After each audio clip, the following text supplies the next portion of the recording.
have you done? What did you do? COVID, get your COVID. Free COVID right here. I could do with it. I'm tired, I might just let it take me. Just kill me. If I were a salary worker, I might take you up on that offer. I get paid by the hour, so. I fucking feel you there. And I don't get paid enough for the amount of hours I work. It's bullshit. Yeah, they can get you at both ends. Either they not pay you how much you're worth per hour, but then they give you fewer hours. Mood. They make that argument, by the way, against raising minimum wage. They'll be like, but then they'll just give you fewer hours. Guess what? Less hours at more money means I don't have to work as much, which is good to me. Yeah.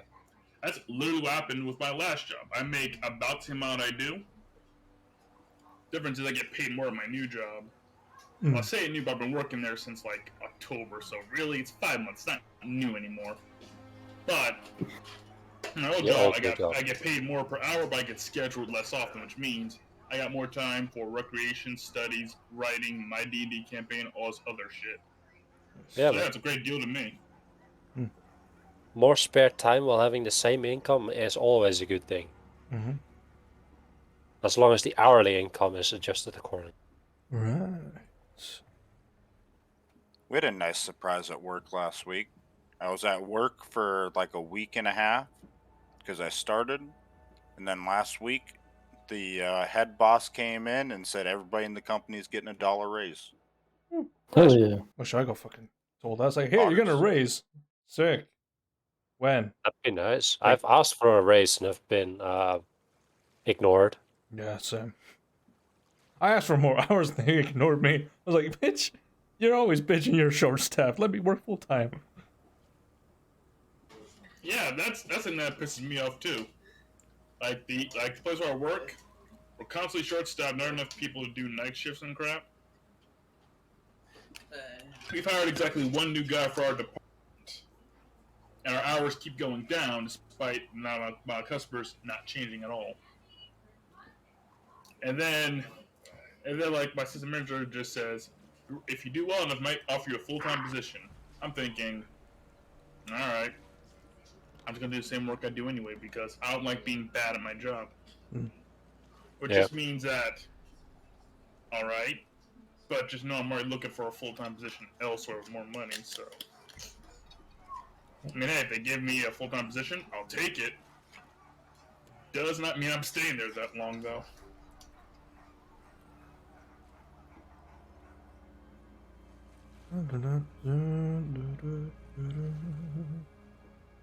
Right. Well, I'm ready to recap.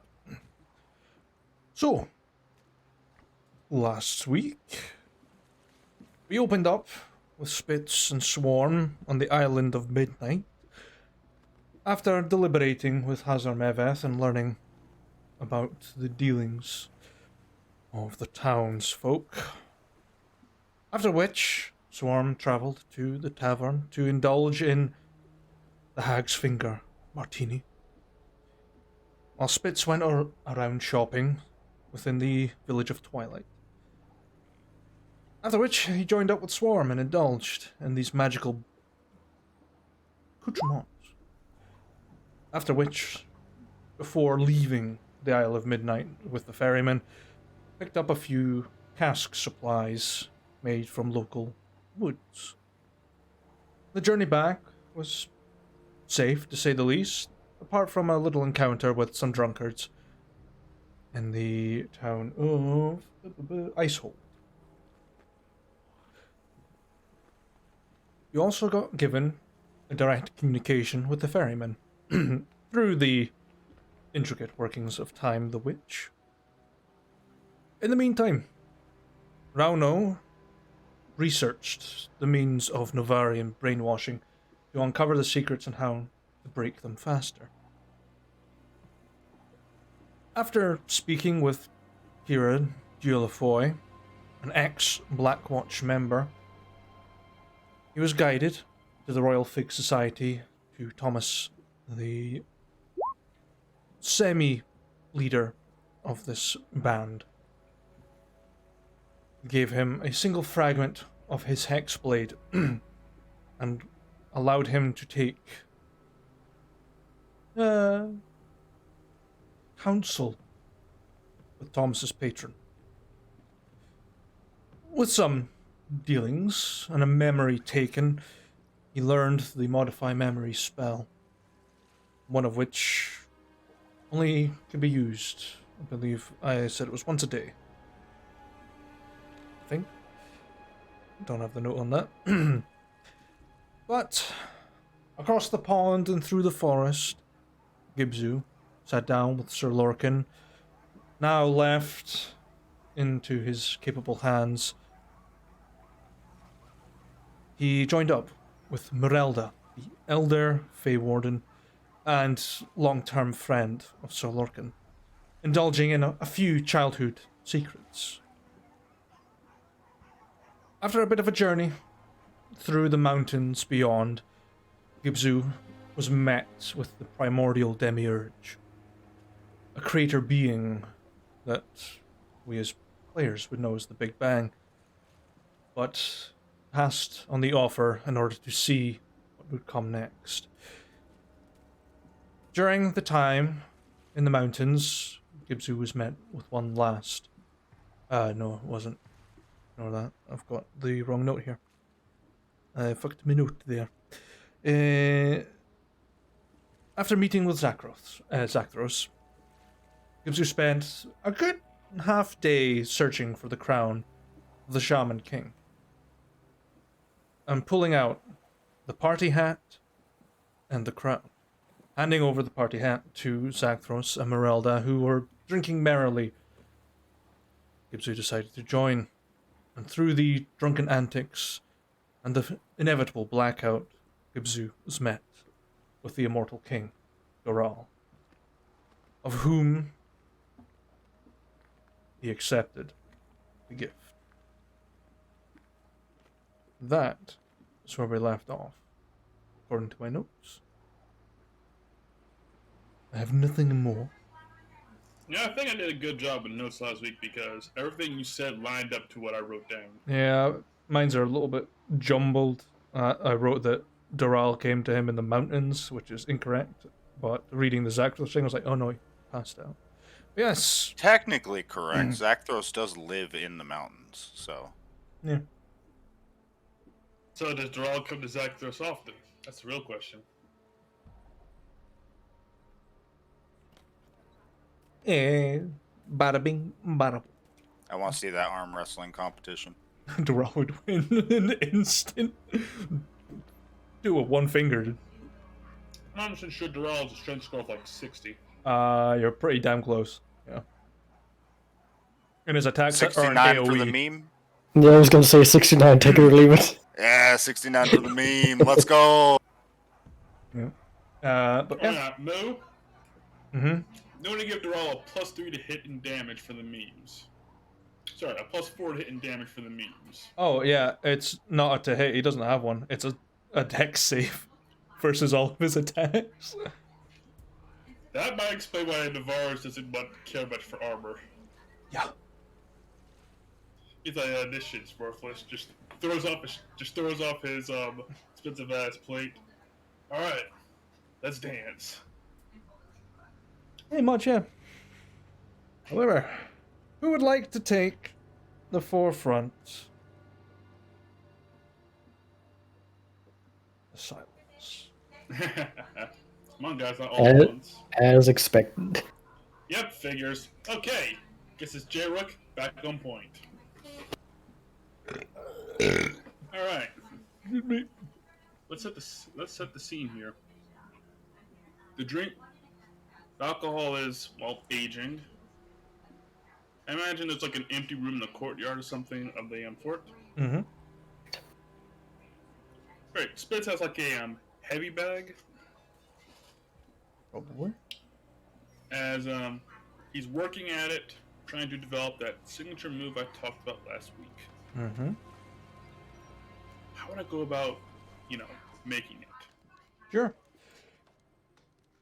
You begin to practice, casting out in the in the training yard, essentially. It's quite quiet at this time of the morning. Vankin hasn't recovered from the mental trauma that has been inflicted upon him.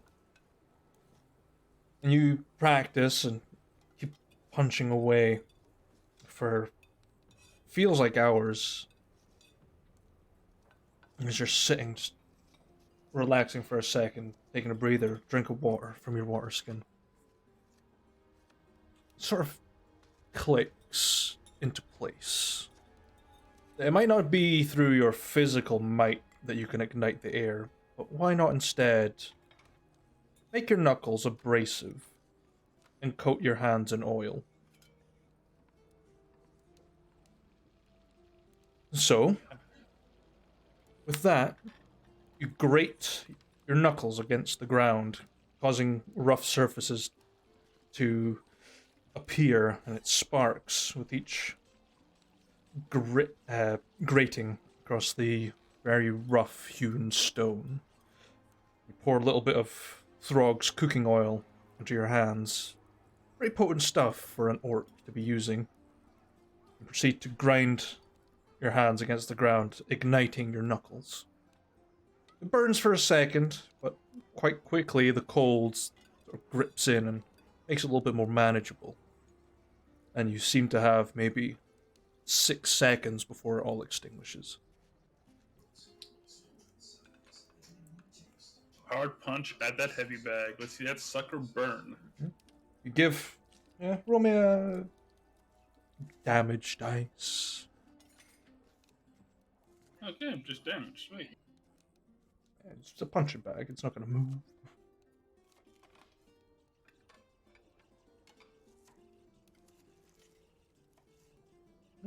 Well, I did not include the d6 I get from the jacket. 18 points of damage. Okay. Now you punch into the bag and it lifts momentarily, catches on fire, and slowly burns away, revealing the heavy weights inside chained together. And the flames extinguish. Seems it's pretty good versus fabric. What it could do to metal, you might need to find an alchemist that could experiment and make it a little bit more potent. Or perhaps Evander may have something that could be useful. Or Crow maybe had a secret recipe for burning things. But it is a good start. And you can deal maybe an extra d10 on your hit with this incendiary strike. The... I don't know what it could be called. It's in our channel, though. Yeah. I'll check it. I believe I saw it on Immolation Fist. Immolation Fist. Immolation Fist, yeah.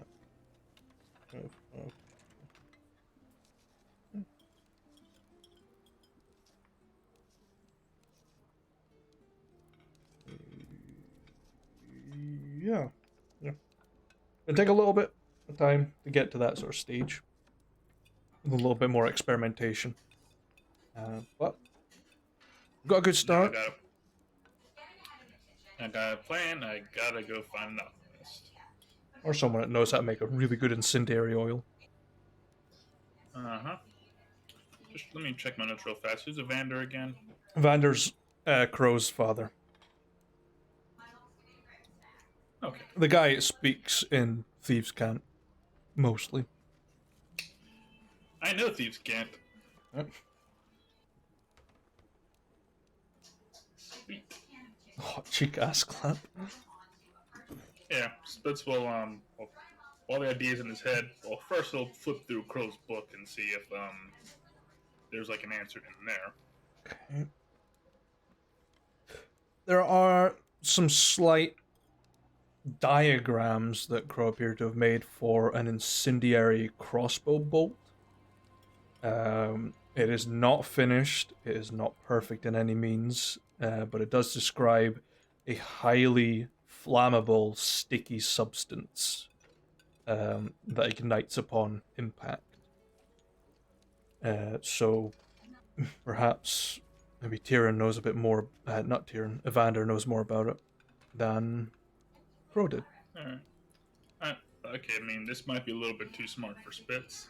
I think I understand how I think this would work. In order to do this, first I think I would need like a special kind of glove or something, Mm-hmm. so that I can, with like a bit of like wrist action, squirt out some of the oil along the palms, and then I need the glove to be, well, to protect me from said fire, Mhm. and then we need to, detonate on impact. I think that's how it's supposed to work. Kind of, yeah. All right, Spitz knows what he's going to do today. He'll close the book. He'll, I guess, give it like an hour or so for the sun to rise a little more. Mhm. Head to the palace, and he'll go find Evander. Sure. He's not in the main courtyard. We're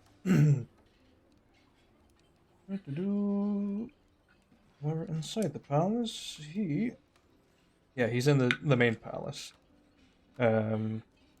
As you're approaching the main doors to get in, as they creak open, you see Evander walking like straight towards you, and just sort of stop and go, "Right, one of the people I was actually planning to come visit. I mean, Spitz will slide in. all right. It's a bit early to Oh, be you're touching tongues, like, but I'll get it done." well. When the crow squawks, on the crow calls, you make your way to the back door. Hmm. Yeah, just doing some thieves' camp bullshit. Essentially, come when you're called. Yeah. Essentially, when the time comes, you come. Yeah. I mean, you could probably speak normal English because it translates in Yeah. his head. If you're Yeah, around that's, like the others, you could say it, and he'd be like, "All right." Yeah. Yeah, like, basically, this will be one very confusing conversation for spies. Although, granted, any spy worthy of the term will understand thieves' camp. Yeah, like you can spot some of Ethan's ones sort of sitting around. Some faces you've seen before, and they're just, just sitting. They're not paying attention to you, so they probably know thieves can't. But that's Yeah. not their problem. And sort of takes you to this sort of spiraling staircase that goes up into a tower separate from Trishka, and come into this pretty elaborate study. It's almost reminiscent of Ethan's quarters, but a lot more organized and a little bit more well maintained. So, this is what it's like when you have real assistants. No, I don't have assistants. None at all.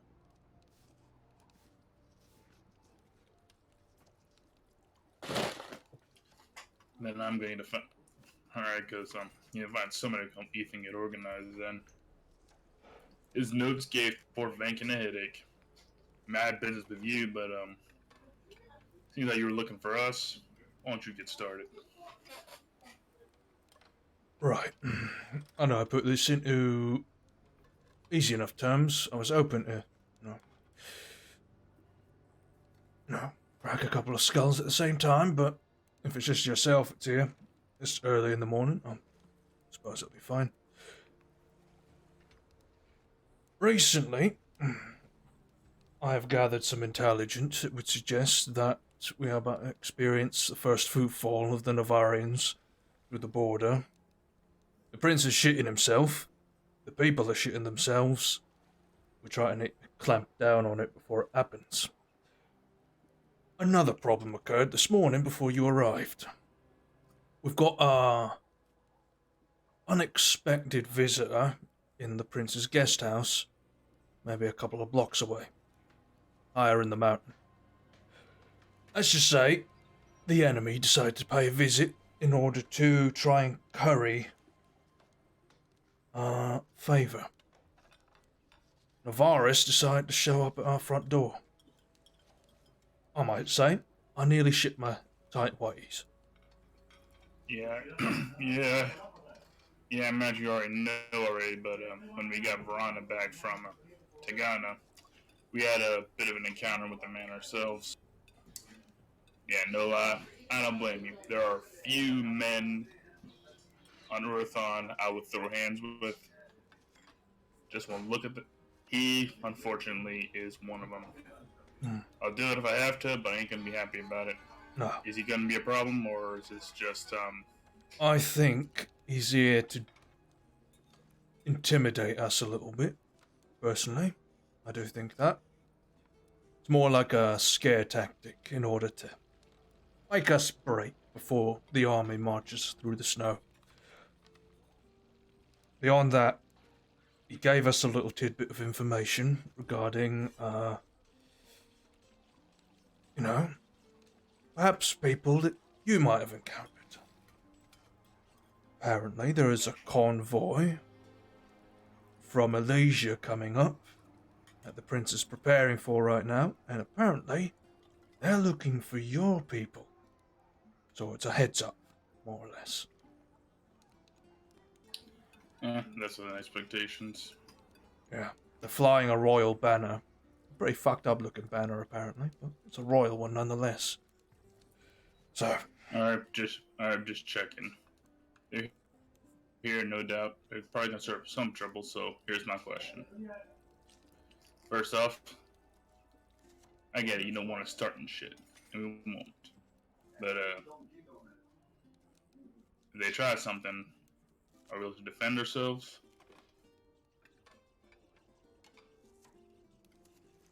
under the basic protections, technically Sir Gibsu comes under your extensions to his role, albeit temporary. Any actions taken against your people will be seen as an act of war against the throne, so might start a little fuss, but you're within your right to defend yourself. However, I'm not a big fan of Kaelin or that fucking desk jockey, Gareth, after what they did to my boy. So I'm gonna tell them to go fuck themselves and sit in a cold little lake in the middle of this fucking place. Oh, glad we're alike on these some matters.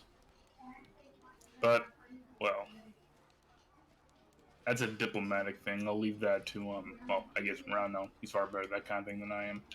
Let's talk about Navarans crossing the border. Nasty bit of business. Navarre's in your halls right now. Very much. So, how's the prince taking all this? I mean, it doesn't matter. Doesn't matter if we're not scared shitless. The question is he? The court is picking up on it. Some of your spies have communicated with me, including your head spy master, on his way back home. Apparently, he's still in town. It's giving people the creeps, and it's starting to freak people out. Business is going a little bit sideways, and he's not doing too well. However, I will give him props. He stood up for himself and his people this morning, and I'll give him that. It's the first step of being a good ruler. However, he is shitting himself, and he's currently in his war room speaking to Ludovic, Trishka, and Murtzeni, and Varana's sitting in the corner, reading a book, getting sticky pages, living life. We were also innocent. Well, honestly, props to the man. Granted, last time I saw Navarres, I mouthed off to him, so there's that. Let's try to keep Swarm away from the two. But alright. But Right. This is all like diplomatic stuff, and you got the people for that. So here's my question. What role do you want us to play? You folks have had a lot of tussles with the Navarians, and you've come out successful so far. We could use your help to back up our soldiers on the borders, just in case. Rumor has it they're passing through Devil Jack and going to Point Clay in the trading outpost to set up camp nearby. From there, they'll be able to gain supplies, because it is neutral territory. Beyond that, where they go next, it's a mystery to me. Probably go through maybe Dragon Glen. Start marching their way past us. But, don't know. Yeah, so. I'll be sure to grab, when I head back, I'll grab the others for a council meeting and get this arranged. Yeah. We will have to talk money, though. Money is no item. It will be coming out of my coffers because I don't want to see the poor boy who's dealing with the first war he's ever encountered, and one of the biggest wars this entire place has ever seen, break him, and I'd rather I take care of it. Yeah, fair enough. And I guess in this case, we're so like, all right. During my conversations with your son, he mentioned like a weird term called deniable assets. Is that what we're supposed to be here? He followed a slightly different path than I did, despite my training, but in my teachings, deniable assets are expendable. You pay them a lot, and if they die, free money. Got a good return. I'm willing to pay you half in advance and then half upon success in taking care of a key target that I believe will be in the forefront. I've heard that one of these units is a part of the Black Watch, known as a sort of like an arm of it. Well funded, well equipped, and I need you to try and take them down and take care of their head honcho. However, speaking of Swarm, like you mentioned, there is a little bit of nuance to Navarus's tactical ceasefire at the moment. We need to let Cassia go. So there's a problem. Yeah, Spitz will frown at that. Like his arms will clench and his hand will clench and unclench. Fine. Gives me an excuse to kill the bastard myself. Well, glad you see it in a different way. I conversed with Trishka, Ludovec, Mrzeni, kept the prince out of it. We have no intention of releasing him at any cost, and we will keep the prince protected until such times as we can get rid of him ourselves. Pretend like he was never here. But take care of this unit of whatever branch of the Black Watch this is, and you'll have yourself a handsome fee.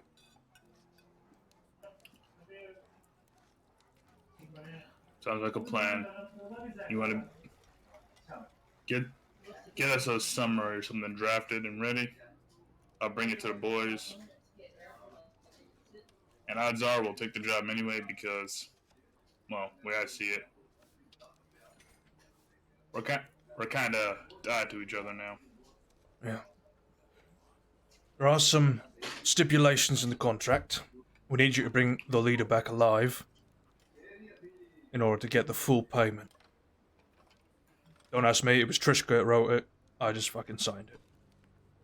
But I put a little clause in there saying if you don't want the cash, we will fund your next phase of building. Which might come to an even bigger penny. So, you have options. Yeah. Bringing back alive is,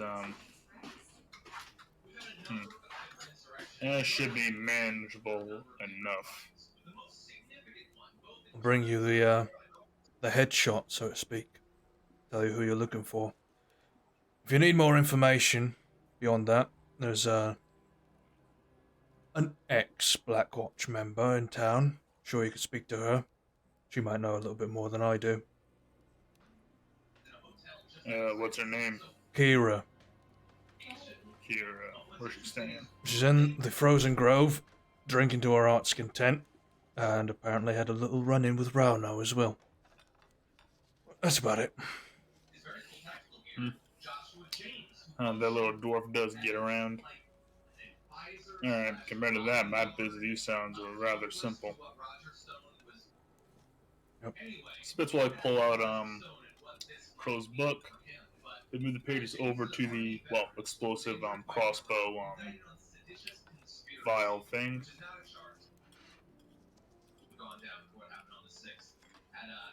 I've been developing a little something for it's a little extra punch. Right. Because as you may know, when I'm not basically being a captain over here, I like to brawl. Mm. So I want to work on like a new move essentially. Right. Yeah, because I found out that essentially I want to light my fist on fire and hit somebody with it. Right. Now I think this design right here could work, but there are two problems with it. Number one, I need a way to get onto my hands easily, Right. and I need it to not burn me when I do it. Like I think a decent glove should do the burning part out, but lacing it will be a little challenging. I Wonder can. if you had any leads I can follow for that. I'm your best lead for that. That is Tyrion's book, and that is his first ever attempts to make that an incendiary bolt. I've got the equipment you need. I can supply you with the gel that is made out of. All you need to do is heat it up and turn it into a liquid. I can provide you with some mechanical components and some fire protective arm straps. How's that sound? Alright, sounds great. Just need to find myself an artificer or something who could put all together for me. Oh, might be somebody in town. Well, you could ask me. I can do it.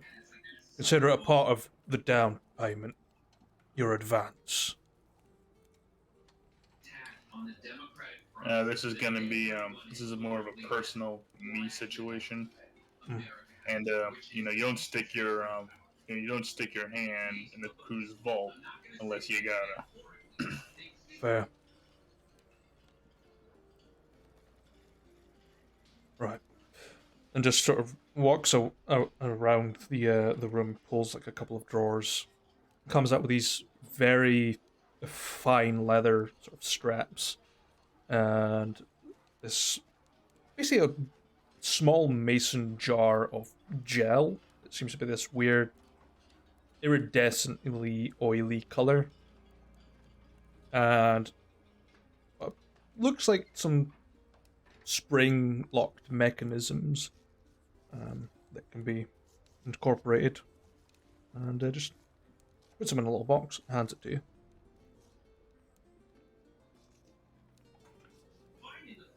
I appreciate that. He'll put the component into his portable hole. All right. I'm gonna go tell the boys what's what, but I will need you to draft like a fancy agreement for this. I'm already doing it right now. And you can see, like, off in the distance, a perfect copy of Evander, like an ethereal copy of him just working away, scribing. Spymaster gets his work done.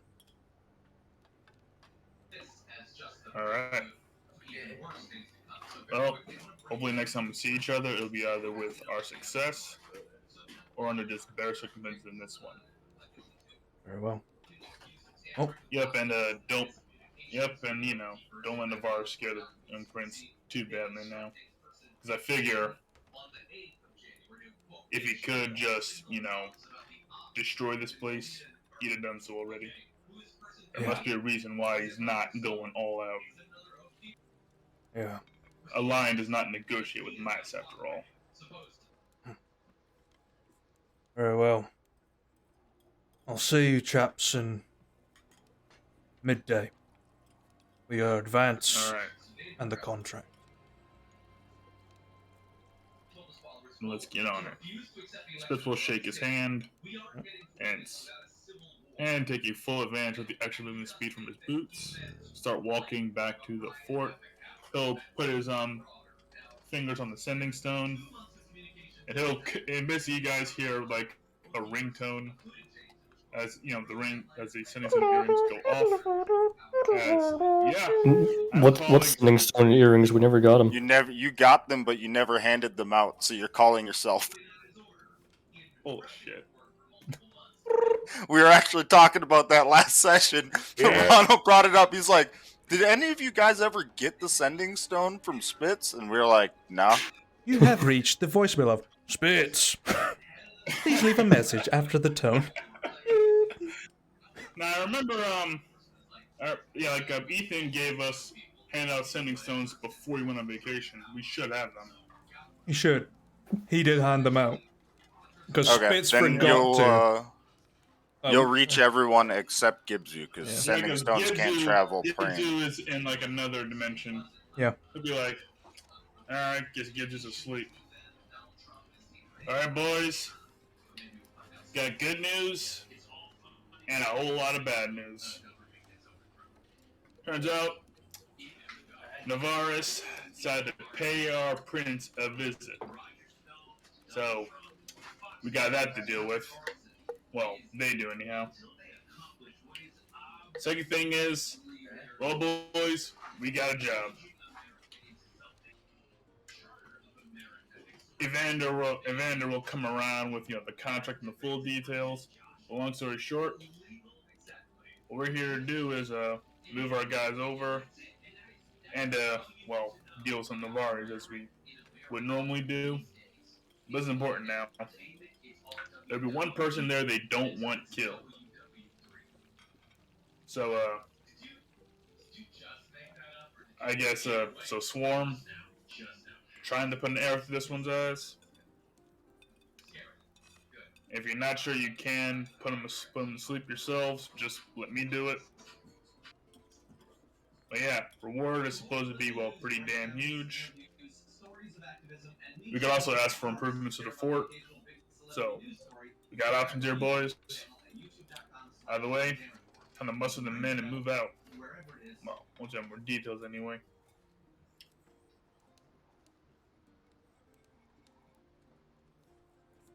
Also, if somebody pour a bucket of water on Venkin's head, he deserves it.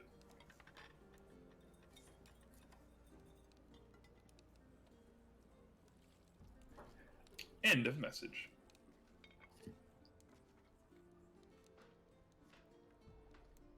To voicemail. You have one new message. This is a collect call from Spitz. You accept the charges. Fuck no. Fuck no! Charges declined. Spitz ain't cheap enough to call collect. This is bullshit. Corner would. I mean, Spitz would call collect, like, say, institution, but not people.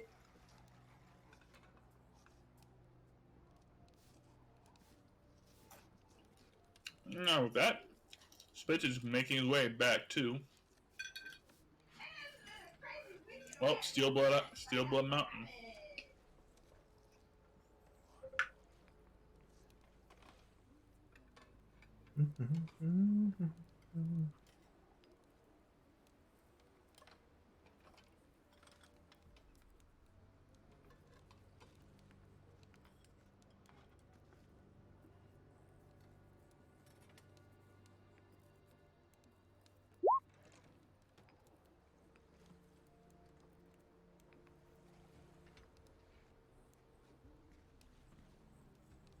This is for my notes.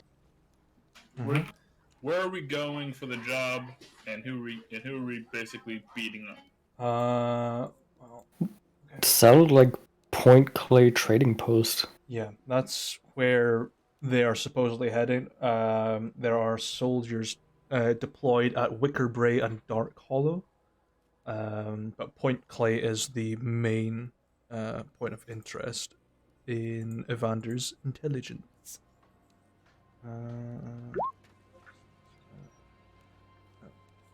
Apologies, I'm just rolling any additional stuff that Evander might give you in your advance. 19. That's what that number is. Yo. That's not bad. 19,000 real coins. Fuck yeah. Let's go.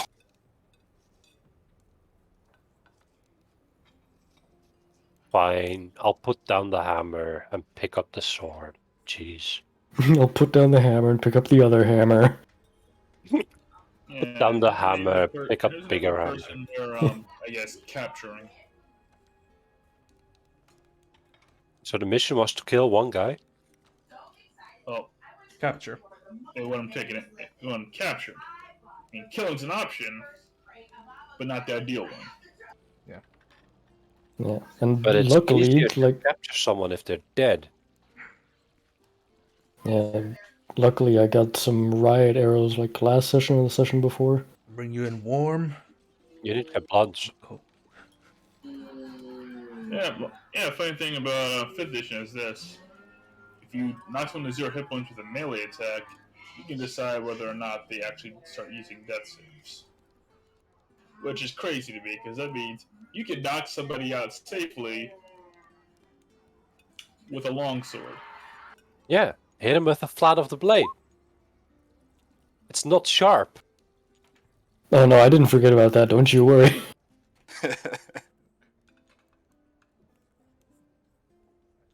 that is the advance right there. Sound good? Yeah, Yeah, ideally use it yeah. on a city I'm not in. Thanks. I'm gonna Yeah, we just need use it on the city called a name Navarre. for the person that we're supposed to capture. Yes, give me 2 seconds. I shall go and grab it. Wait, we're supposed to capture somebody? I thought you said you wanted us to get the head of that person. Yes, the head of the group, as in capture the leader. Where is the documante? There it is.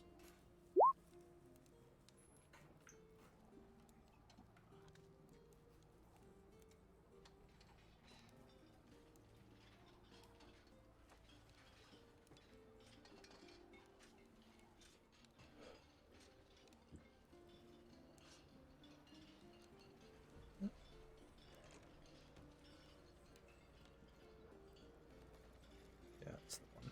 Yeah.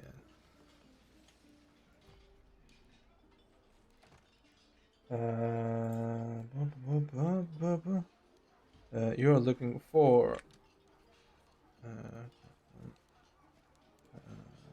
Cinderia. Fail.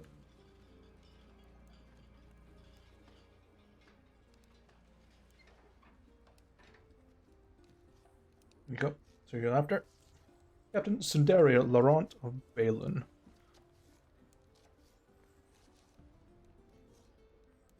Captain Cinder, got it. Syndra.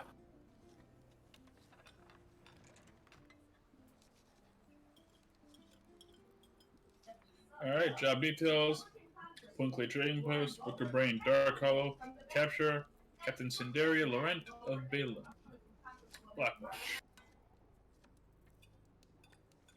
Is that who the Black Witch wants, or who we want? No, that's who we want to capture. Okay. They want fucking Kassir back out of prison. Kill him. We'll give him his body. No, Exactly. the Knights of Ilden have no intention of giving up Kassir. And that's why I'm sided with him, goddammit. Good heads on those shoulders, except for big tits. Fucking Somehow, she fucking wooed her way into the Knight Order, and I have a sneaking suspicion that it was because of those tits. Nope. Fucking Galador would have let Kassir go in an instant. You just gotta remember something. Trishka made one mistake. She was wrong once. Her reputation not trash. She's forever known as Big Tits. If she dies, I'll probably write that on her tombstone. Her coffin will have to be pyramidal in shape to. You know how ogres tend to be depicted as having 2 heads and 2 separate intelligences? I like your way of thinking there. She I got like it. -1 here. I didn't the even other need to say 12s here. 6 on each. Bye-bye. I mean, the original name was Big Tits No Brain. Just saying. Well, you know, each tit has the a brain. Madonna point. Vogue! Strike a pose. Counterspell. Let's be real. She probably likes the new nickname. She's been called worse. By Evander, mostly. Good man. I knew I liked him. Like what? Mummy? Mother. Ma. Mother, I've soiled myself.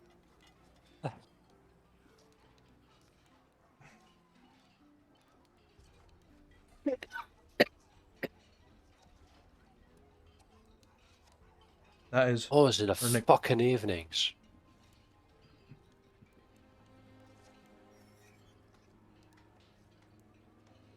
Is that Lord Chesticles or is that Lady Chesticles? I mean, it's referring to big tits, so yeah, it's chesticles. Chesticles. Yeah, sure. Ah, yes, the ancient Greek hero Chesticles. Xena? Likes to eat popsicles. Yeah, I just imagine like Spence will be an old man, like 6 years later. They'd be like, "Wait, her name was Big Tits?" And the kid actually like, "It was Trishka. She just got named after her best feature." When he's like riddled with dementia and can't remember the names, goes, Ben Titties! I mean, you don't have to remember a name if you know their most prominent feature. Exactly. Oh, that's terrible.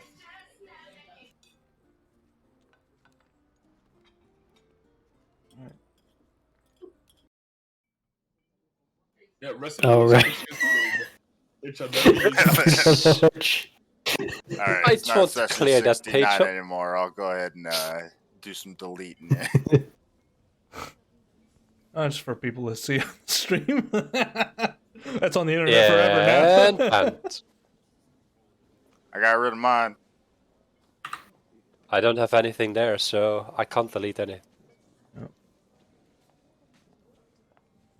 Right. Excuse me. Right. Now.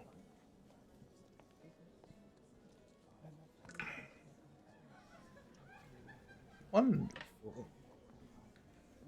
So, as the day is progressing, and maybe an hour or so after you've heard a communication from Spitz through your sending stones, you get an ungodly screeching sound ringing through them, slowly cascading down to a few beeps. And you begin to hear a voice you've not heard before calling through.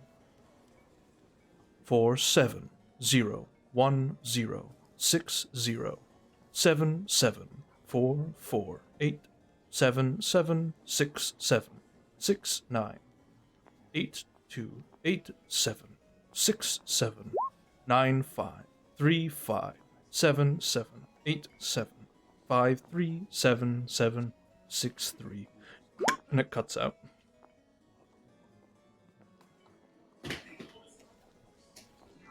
Oh, okay. As soon as that screeching sound is going, Coroner puts his sending stone away because it's for disrupting his aim while he's doing his shooting practice.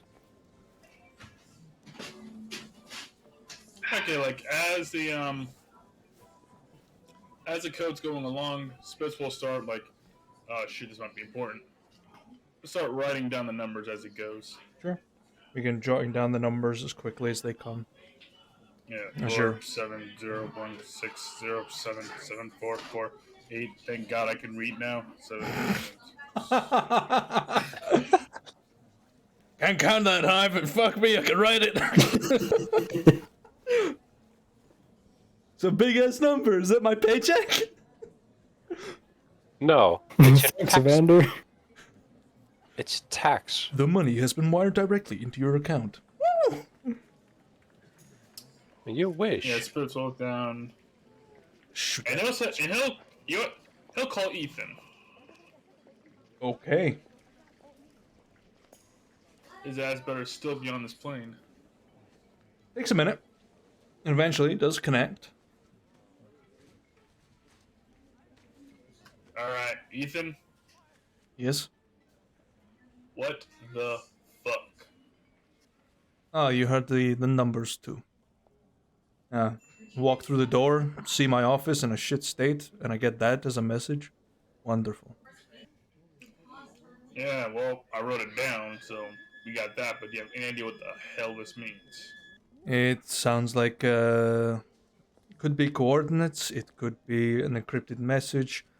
I have written it down too, as quickly as I could, and I'll get to cracking it. It'll take me maybe a day, at most.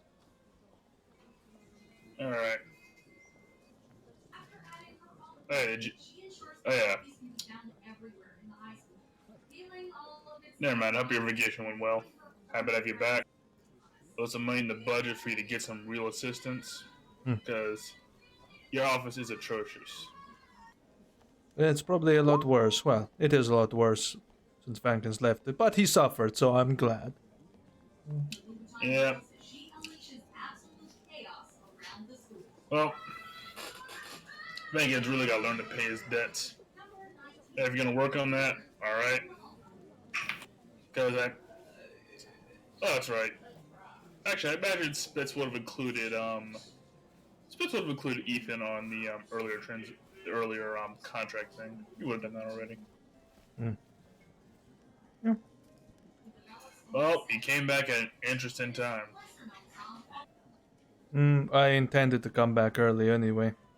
To be honest with you, I kind of missed the bullshit chaos. I'll be real with you, Ethan. That's incredibly sad. Eh. Did you at least get to second base with Winnie? No, you sick fuck. No. She's like 80 years younger than me. What the fuck is wrong with you? Just fuck with you, buddy. No, we're just very good friends. Yeah.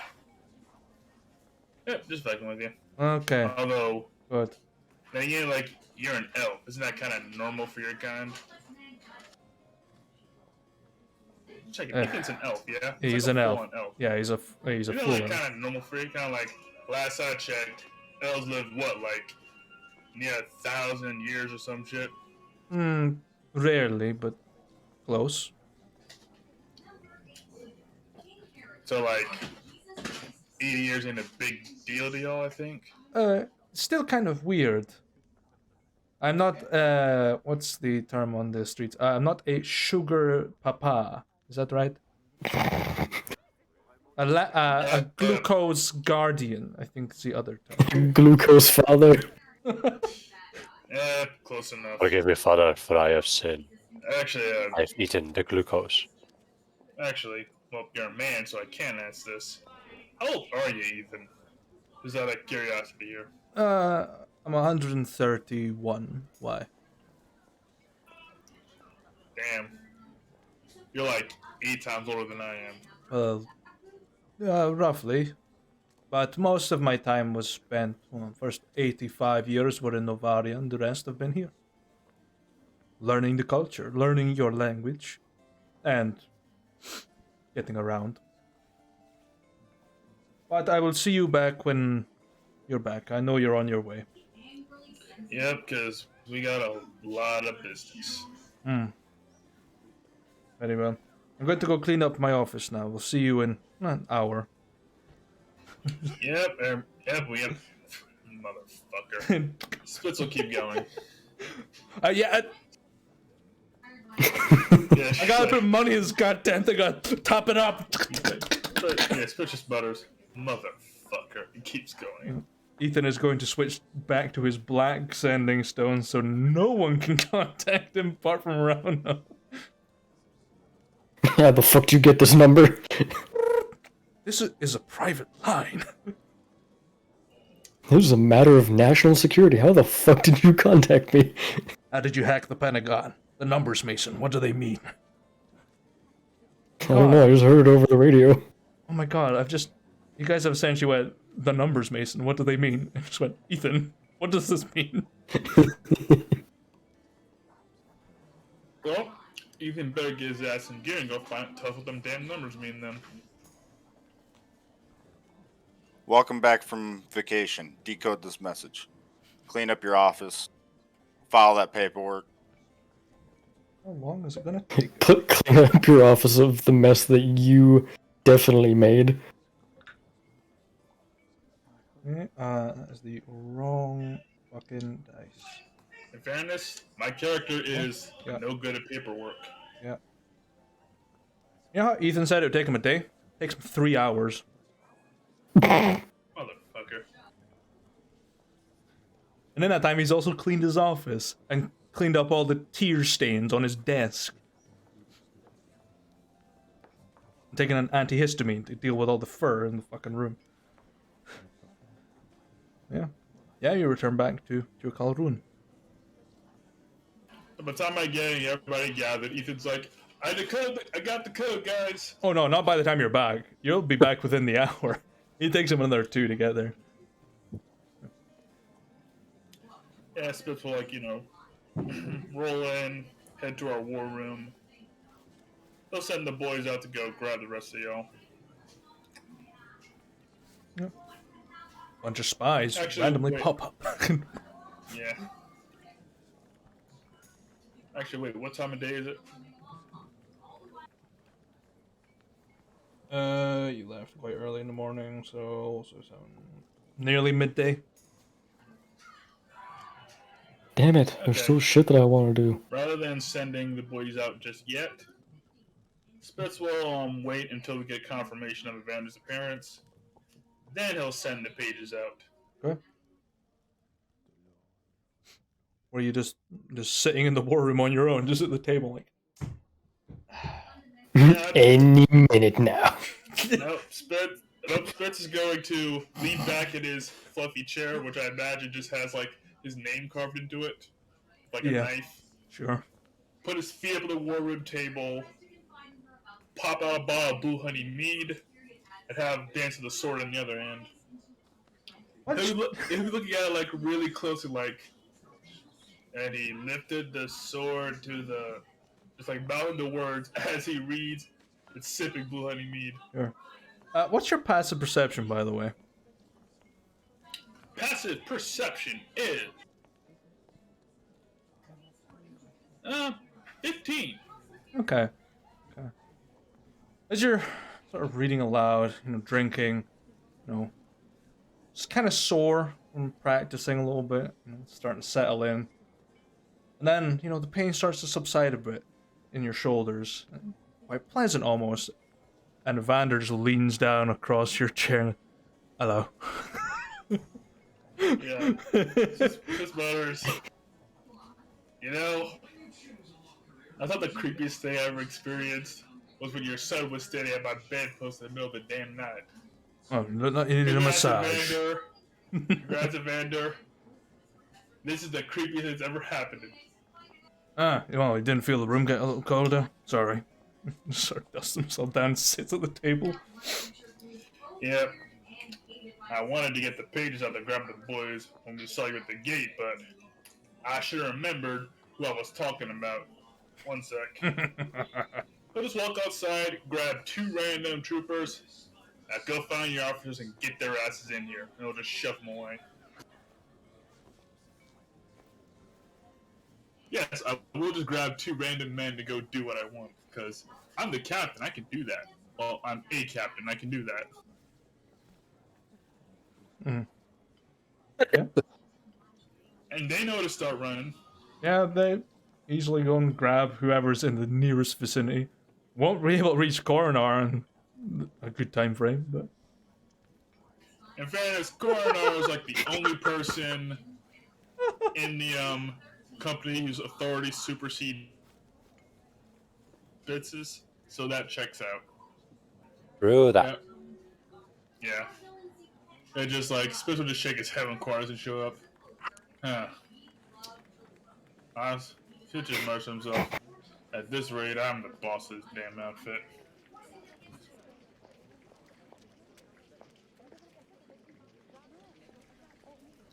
Is this the beginning of the takeover arc? Dun dun dun. Mutiny! Nice. Mutiny in the war room! I mean, That's what they're calling it these days. that depends. Here's the thing: Carl spent so much time smithing. Smith probably could just literally paper his way to the top. And he'd never notice. And Spitz is bad at papers. This is how one-track-minded Coroner gets. Ethan, I need you to do the paperwork for me. Make me the supreme leader of our mercenary. What makes you think Ethan's not already done that to himself? Ethan, I need you to make None me of us would ever be able to tell. He's already written himself in as Supreme Emperor of Steelblood Company. Yeah, it turns out Wouldn't even Ethan is care. like, I will write. As long as I still have a forge, I'd be fine. Ethan's not a forging type. Yeah, He'd just be like, Ethan gave himself like 5 raises when we weren't looking. wow, there's a lot of money missing I from only this. hand them a single bag of money every period. However he distributes it. Not my problem. Ethan, pay yourself. Also pay the rest of the men. Exactly. Gladly pockets all of it. I mean, speaking of pay, they're saying the captains have not gotten any wages in a couple of months. What the fuck, Ethan? Let's go Hey, into at least your you're a bank captain. account. I get soldiers' pay, motherfucker. So Rook. just Rook, it's gone directly into your bank account. It's been suspended. Get fucked. There's just like a pile of gold sitting at the desk of the Blackwood Bank, just like, it'll go in one day. It'll go in one day. There's the meme. What do you mean you're getting captain's pay? I'm getting soldier's pay. You guys are getting paid? So far as I'm concerned, Gibbsy's been paid one time since joining this mercenary company, and it was by Farian. And it was 30 gold when he asked about pay. And that's it. Man, sounds like Gibsu should join the free army. You get better pay and benefits. You even get free dental. Because they punch my you. pay's just been split of the loot. joke's on them. If Farian ever made his way to Anair, Spitz would have joined the Free Army, but he didn't. No, they keep to themselves. Mostly. That reminds me, I should go to Farian and Mine is ask still for back free. pay. Farian, I'm defecting. Pay me. You know you're still a part of the same thing, right? I know, but they don't pay me. Money. Ethan, I'm defecting. Wait, wrong person. Yeah, and then we gotta be disappointed in Gibsu again. Well, you say that, but really, it seems like everybody in the outfit's getting paid on time except for us. It's bullshit. This is targeting. How could you ever be disappointed with Gibsu? The sweet little chaotic goblin that's offering royal protection to the entire company. And now has the power of an ancient primordial being. Listen, nobody knows that yet. Shush, shush, shush. Ethan's not allowed to find that out. He deals in too much information trading. Here's the thing. Does he know, though? Ethan still needs to die anyway. Nah. Yeah, as we weren't paying attention, we were all blindly signing papers. Ethan made himself guild leader. The stroke of a pen. This outfit of ragtag assholes and traitors is now mine. Ethan found out 2 days ago about your superpowers, Gibson. I wasn't even fucking a paragon of him yet 2 days ago. Time is different in the Fable. That's bullshit. Fucking Ethan's racist. Yep, Ethan already knows I invented a new signature move. Actually, one of the things he doesn't know yet. Yes! But how long Keep will it confidential. The super secret of the company. We need to have something that motherfucker doesn't know. Let's see. How long will it take him to figure it out? Let's roll for a week. 5 minutes. Take him until Spitz uses it on that motherfucker. It will take him 1 day to figure it out. These scars on this flagstone are weird, and Spitz's knuckles look a bit grazed. I wonder what the fuck he's doing. Why does he smell like gasoline all of a sudden? What's in the jar? Wouldn't you like to find out? Moonshine. Basically, Ethan can't read your mind, but he might as well be able to. You have no secrets around this guy. The tech thoughts actually don't work on Ethan because he's that good at hiding it. He's really good. Ethan, you're too good at your job. You're dropping your pay. Like a true capitalist. Underpaid and overworked. Ethan, for being such an efficient man. Here's the thing. Here's what happened. You tried that stunt. Ethan will hand you the forms. You fill them out. You look at them again. They're pay raise forms. Ethan's making more money now. Well, that's why we're giving Ethan more work instead of less pay for being such an efficient worker. Got to fill those hours. Ethan, can you inventory the janitor's stuff? We don't know how. We're just trying to fill in your time so you get paid effectively and the others don't feel left out. You have too much fucking free time. Here, more work. We're starting a new department solely to give you more work. Ethan, go count the blades of grass.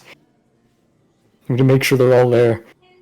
The dumb thing is, Ethan probably knows how many blades of grass there are on our turf, which is 0. None. It's cold as fuck. Yeah. The 2 people that you sent out, Spitz, will grab Swarm and Rauno, who I'm assuming are at the fort. Kornar's being left to his devices because he's in the process of being trained by Ludovic and Evander. He's on a break right now because they're busy.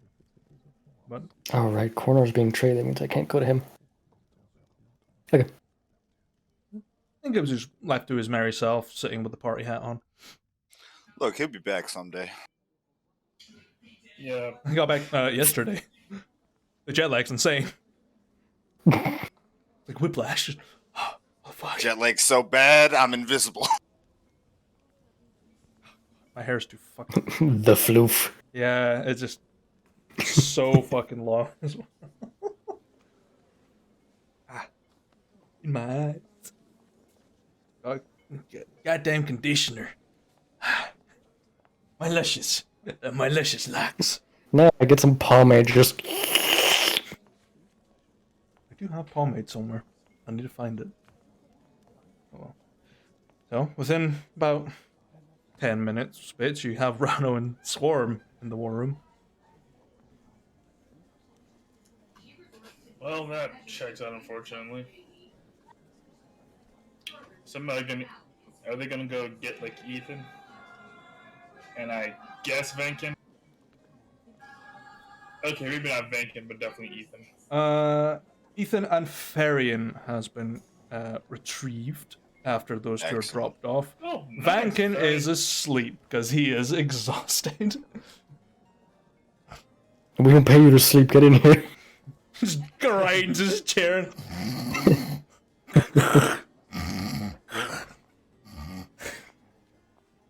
Start stuffing hot dogs down his throat, see how long it takes for him to choke.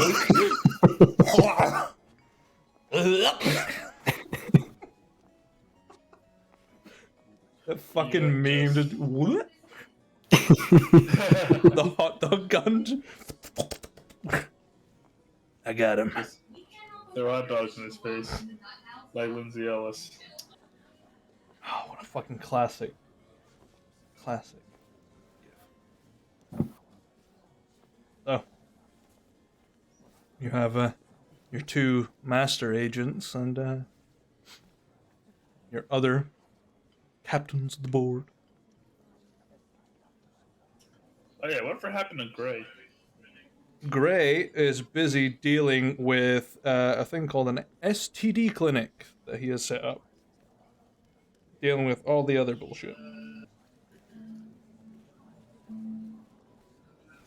Are you kidding me? It's cold. How do they even have the energy to... You know what? Never mind. What do you mean? That's when most of the fucking dirty shit goes down during the winter months. Yeah, Friction equals body heat. Obviously, our soldiers have too much downtime, is what I'm hearing. Clearly means Banking's not training them hard enough, and we ain't got enough jobs. We're gonna fix that today. They're trying to improve their cardio, and he's trying to get them better at hitting things. I said try to hit something, not tap something. Hit the target, not that ass. On posters on the camp, just hit dummies, not ass. Yeah. Excellent. Yeah, It's the exact same design as the loose lip sink ships. yeah, except I imagine except it's an actual donkey just for ass. Yeah, somebody gotta be funny to name an animal after a butt. Yeah. What? You have a council, essentially. A very limited one, but nonetheless. Yeah, because the council where the boss ain't there. Hey, busy. Yeah. Alright, staff meeting. Emergency meeting. Vankin's sus as fuck. Alright, who vented? We're probably on the road, back home, from training sessions. That's the day off. Like it's just that kind of terrible now. Oh, it's a good thing Spitz is heading up the council, I guess. I think he's the highest ranking person in the COC after Coroner, so I guess it's fine. That he is. So, you know. Yeah, Colonel, Captain, other captains. Well, whatever. You're just general. Right. The floor is yours, Spitz. Alright. Glad you could all tear yourselves away from whatever the hell y'all were doing to this little meeting. Long story short, boys, we got a new job, and it's pretty damn important, especially with the big man himself having a little chat with the prince over there. Anyway, y'all know Evander, so I hope y'all do.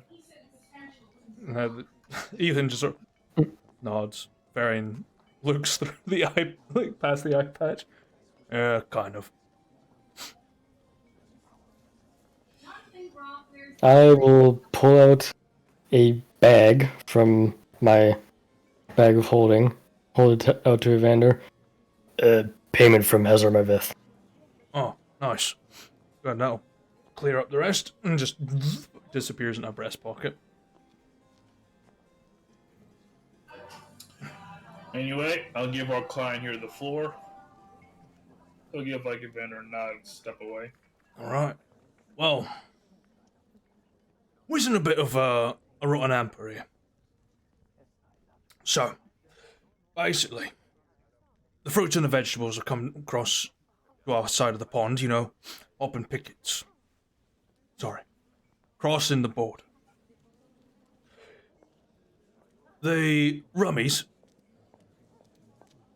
variants, have decided to perch themselves on the borders and make their way to Point Clay trading post in order to get free trade. It's a neutral territory, always has been, always will be. With their presence, an invasion is probably inevitable. We've had a nice little visit from the chief rummy himself, Varus, who has decided to give us an accord, a ceasefire, a promise not to invade, so long as we give him, basically, overt control of this land. Basically turning us into a vassal state / duchy. In exchange, we need to give him Cassir de Montcar. Not too keen on that prospect myself. No, Cassir's staying where Cassir is. Yeah, exactly. The rest of the Knights of Ilden also agree with that. You can stay and rot for all I give a shit. Beat him less. However, the prince is basically shaking in his little tighty whities, and it's starting to put the fear into important investors, businesses in Dragon's Crest and across our north. I've proposed to the Knights of Ilden, and through my own pockets, I'll be paying for a mission for you to take care of a key target that we believe is either operating in Point Clay, in Dark Hollow, or nearby in a neighbouring town. Point Clay is the main point of interest. Try and wipe out as many Navarians forces there that are hostile, of course, outside of the perimeter of the town. Don't want to be stupid. Spilling blood on territory we're technically not allowed to do. Technically, by law, we're not allowed to commence warfare there. Need you to do this carefully, quietly. Take care of the Black Watch cell that apparently has headed this, run by a wonderful little elf. Oh, fuck, I got her name in here. Sindaria. Her name is... Sindaria Laurent of Balin. She's got quite a reputation back home for being known as the Cleansing Flame. For what reason? No fucking clue. I haven't read much into her. However, as I put to Spitfire recently, I'm willing to put down an advance payment in exchange for your services, and of course signing a contract with stipulations that you bring her back alive. And if you do, you'll get full payment at the end. Bring her back dead, you'll get a fraction of the payment. In exchange, if you so desire, the final payment can be made in the building of your next phase of this cozy little place. Or it will be in cold, hard cash and items. Here I've got a headshot of her and slides across a very nice, detailed drawing of what she's supposed to look like a witness account. Alongside a really long scroll with the contract. Yeah, Spitz will take up the contract, go through it, hand it off to Ethan, let him look at it. Ethan just pulls out a monocle, it magnifies and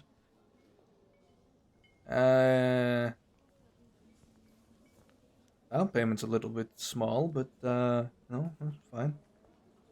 The end payment, however, if we do bring her back alive, is at is the best way I could put it. Personally, I think building the rest of this fort would be a better investment, but no, it's 6 of half a dozen. Yeah, there's no real fuckery involved, as far as I can see. I could expect that from a member of the Court of Owls, so that would be fine. How alive is needed for a target? Breathing would do just fine. Couple of missing limbs. No harm done. Broken, beaten. As long as she's alive. And able to be resuscitated at a future date. I'm gonna chain her up and lock her away.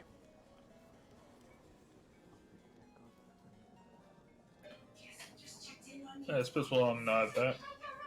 You still got them blunt arrows, right, Swarm? Yes, Swarm get 40 blunt arrows, not used yet.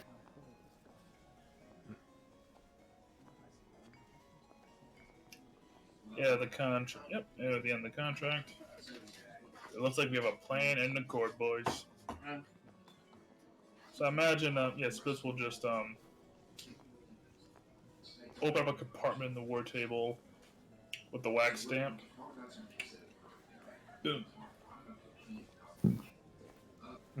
Vander puts his he's got a signet ring that has the symbol of the Ilden Knights there, and just presses it down. I think, yeah, you've seen the symbol of the Knights of Ilden before, if I'm not mistaken.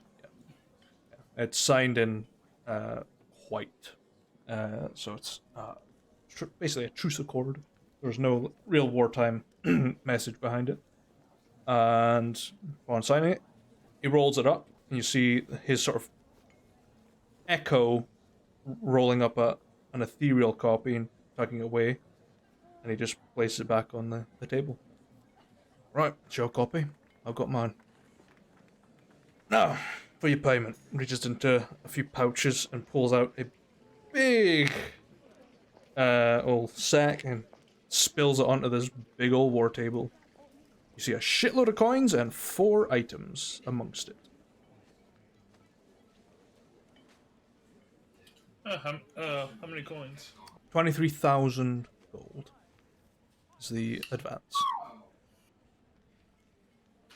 Alright, Spitzwell, I'm taking note of the money. Go look over to him, Ethan. Alright, use this if you have any essential supplies or other tender bits. We'll need you to help us, let's say, use it to grease palms, clean things up for us. As I imagine, as our client so nicely stated, half our job tonight, half our job that day will involve doing this outside neutral territory. I can get some people within Point Clay and ensure that people are, hush hush. Shouldn't take too much. I've got a lot of blackmailing capabilities for some of the leaders of that place, so I know their dark dealings, and I don't think they would want to see the light of day. Beyond that, I will defer to Farian for materials, supplies, things like that. He knows his way around the battlefield more than I do. Yeah, Spitz will give him a nod. We'll turn to Farian. Alright, when he's done taking what he needs to, ready the field for us, you use what's left to get what you think we need. Right. If there's anything left over, we'll talk about it then. Alright. Well, I'll get the Free Army boys sorted out. We're doing this quietly. I'm going to need to make a special requisition back home. See if my wife can get some of my best soldiers over here. They're good at taking things out quietly. Alright. Oh yeah, if you're in home. Special like reach into his bag. And he will pull out the... What was it called again? Ah, there we go. He'll pull out the bag and hand him the Moon Touched Gin. She kind of got me started on this path, so that's my thank you. Right. I'll make sure Ash together gets it. or apart, I don't care. It's yours now. Make sure she gets it. She will. She'll lang me if I don't give her something at least. Right. I'll get the message sent off. I'll get this bottle halved, and she'll appreciate the other. Beyond that, chaps, I'll leave you to it. I need to go and communicate with a few good people. And get my right-hand man. He's apparently arrived in town. I expect to see him soon. Right, and he just gets up and heads out. Ethan also heads out. Gonna start work, leaving you 3 with Evander. Anything you want to add before we get started? Rook, read the last message I wrote in chat.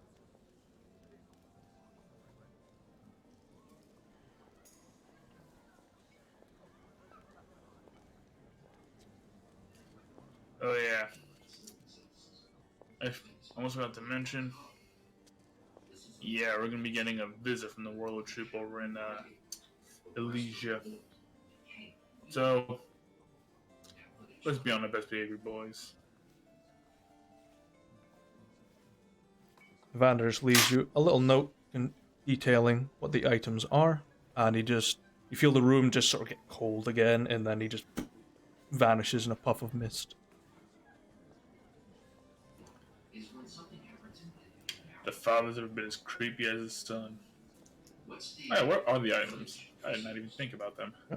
So, detailed in this basically small receipt is the details of the advance. You have 23,000 gold pieces in an assortment of gold and platinum, 1 ring of regeneration, 1 periapt of wound closure, 1 set of red dragon scale mail, and 1 brooch of shielding. A brooch of shielding, sorry. Okay. Alright, so the red dragon scale mail. So I'm guessing that probably means access scale mail immunity to fire. I will. Or resistance to fire. Give me 2 seconds. I mean, I don't wear armor, so whatever. Give me 2 seconds. I will find it. Dragon scale mail. Where are you hiding? No, it's not that one. Dragon scale mail. There we go. Blah blah blah blah. While we're in the army, gain a +1 bonus to AC of advantage on saving throws against the frightful presence on and breath weapons of the dragon it's made out of, so red dragon. You have a resistance to the one type of damage that is determined by the kind of dragon provided on the scales. Additionally, you can focus your senses as an action to magically discern the distance and direction of the closest dragon of the type of armor within 30 miles of you, and it can't be used again until the next day. It looks very reminiscent of, say it maybe, Rathalos armor from Monster Hunter World. Mine's like the huge spikes, but it's got little studs of talons. And what was the last item? The last item was a brooch of shielding. Oh, yeah. So it makes you immune to magic missile and resistant to force damage. Does it require attunement? I do not know. Yeah, it does. Yes. Yep. Oh, that's not getting used by me. Ring of Regeneration also requires attunement. You regain 1d6 hit points every 10 minutes. Provide you at least 1 hit point. If you lose a body part, the ring causes the missing part to regrow and return to full functionality after 1d6 plus 1 days. And periaptive wound closure also requires attunement. Hey, I rolled on a random set of tables. I was like, yo, let's see what we get. Hey, the Ring of Regeneration may not be good for any of us because our attunement slots are spoken for. Just saying, we could toss that little gem to the medical department, and if we got any boys that are missing some legs, they can temporarily attune to it and fucking get back into fighting shape. Alright, give me your copay. There's a ring. You'll feel better. It's not a cock ring, but it'll grow back, I promise. If it does fit, then I feel sorry for you. Magic items do grow to the size of its wearer, so a giant could wear the ring if they needed to. So, yeah. Never mind. Oh yeah. And I will also pull out a midnight blue cloak and cerulean half cape and put it on the table. Okay. And I'll look to Rauno. Hazar Meveth provided extra gifts. If Swarm remember correctly, midnight blue cloak for you.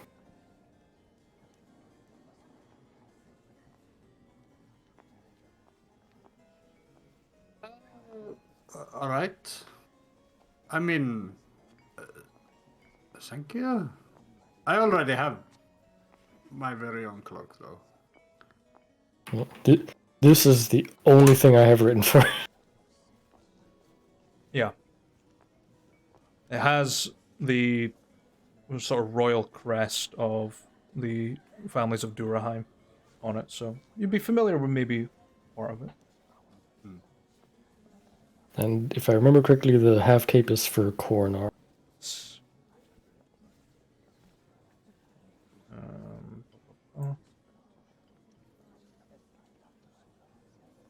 Yeah.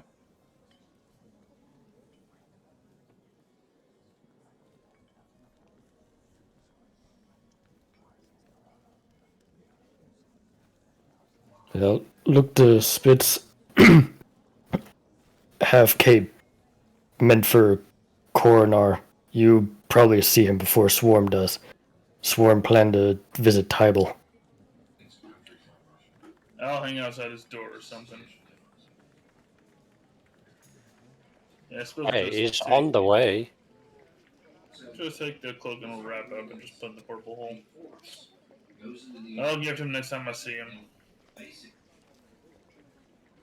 How long before royal troop visit? That I don't know, but it's a royal troop with a big ass banner. We'll have some time before they arrive here. Ethan, get your fucking ass back here. We can easily go and ask him. Ethan, how long before the royal troop shows up? 3 hours, give or take. Ew, that'd be cutting it close then. Because it's like an hour walk to the city, if I remember correctly. 2 hours. 2 hour walk 2 to hours, the city. Yeah, then Hey, I'll then be in make it. time for the delegation of royals. I mean, you guys do have access to horses from the Free Army. Not a lot, but enough. You could travel there in an hour if you needed to. Just don't lose the horse. They're expensive. Ow! But it Cut its head. might also be best if Swarm isn't there when fancy troop visits. Sure. I mean, judging by how it was explained, I'm thinking it's Galador people showing up. Maybe a little pissed off.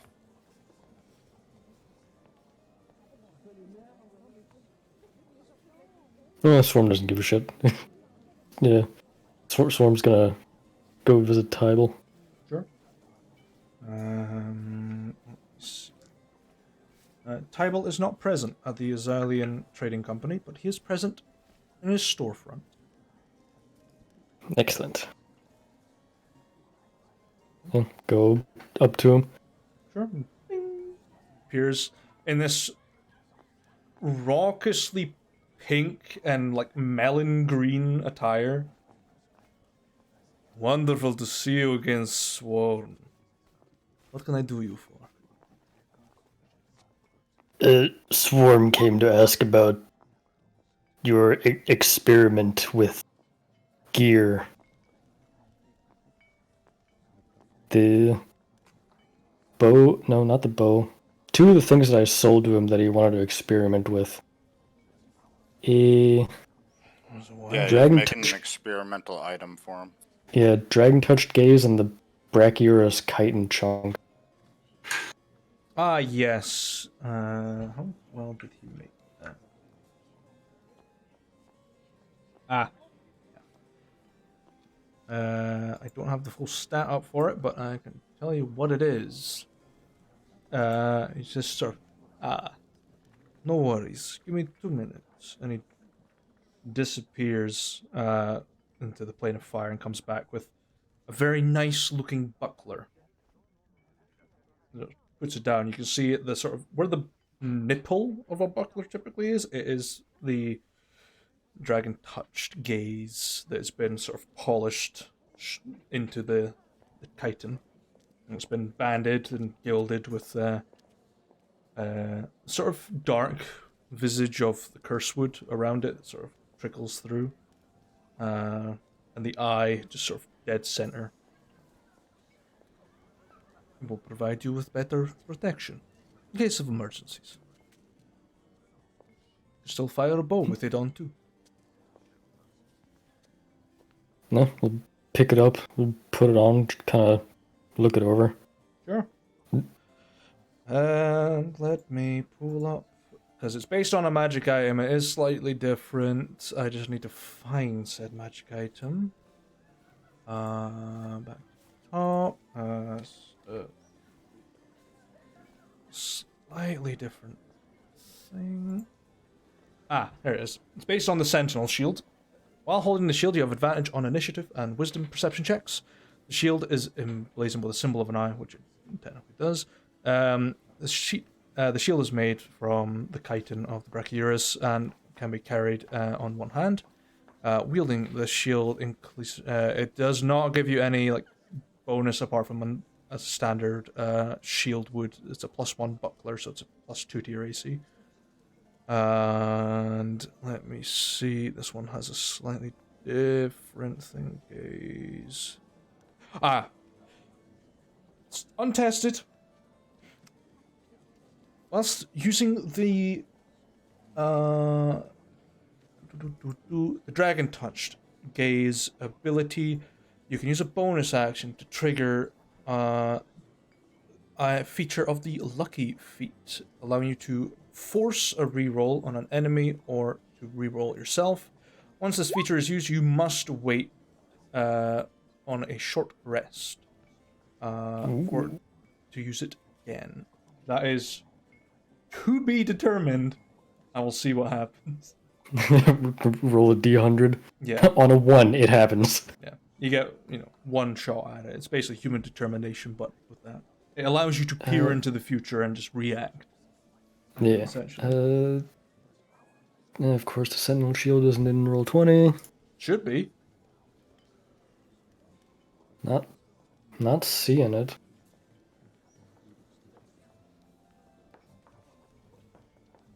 I got all the fucking books. Why the fuck is it not there?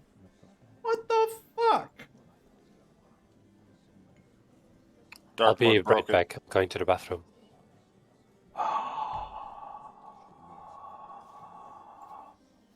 I think it may be under. I mean, I can just copy the text from the wiki. Is it? Dude. No, it's not that. Why is it not in here? I'm very. Oh, fuck.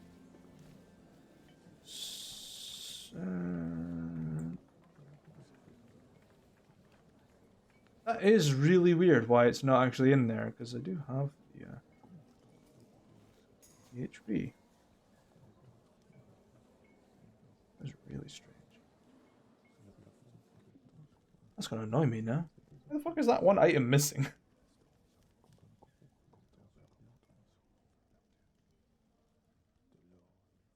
is weird. Unless it's called like something else. There are situations where that does happen. No, wiki says Sentinel Shield. Yeah. Strange. Unless it's under like. I'll look into this.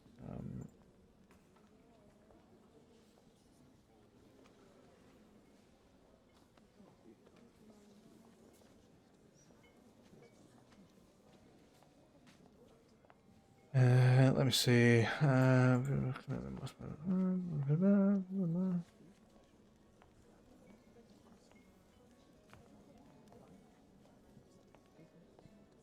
The DMG stuff is in here. Why? Oh.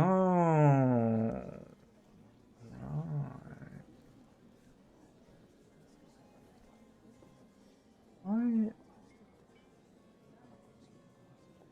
Why? Maybe not. Gonna have all the loot. That. No. Is back. Oh, very. Willkommen. Cheers. No.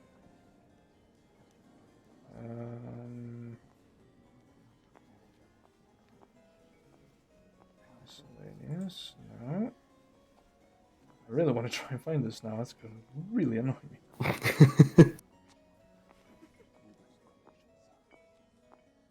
Guide. Oh, do I not have the Dungeon Master's guide on this? Oh, maybe not. Oh, I did. Oh. Maybe Maybe that's why we can't find it. Might be. Could be. Fuck you. Yeah, so it's just Sentinel Shield with the experimental lucky thing. Yeah, it's a +1 buckler, so it's only giving you that +2 AC. Yeah. Okay.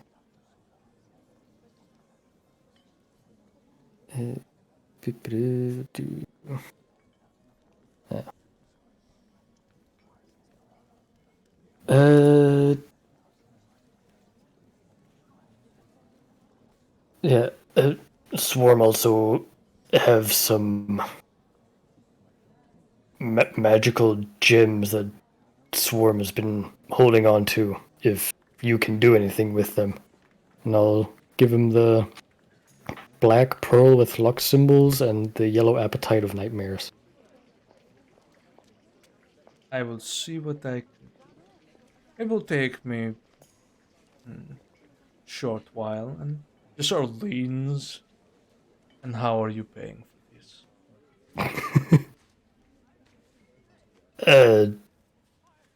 How much cost? How much is it worth to you? Look at my pockets. Bzzz. Swarm have kind of dig through. Hold out all the platinum in his hand. It's about 650 plat. Plenty then. You see, arrows sometimes break. I'll see what I can do though. I'd say the size of those gems, I might be able to make you maybe 10 arrows total, 5 of each. I'll be back in a moment. And just grabs the 2 gems and disappears. As he does. Gracefully. Jewels. Okay. Right. And the gem of nightmares. Okay.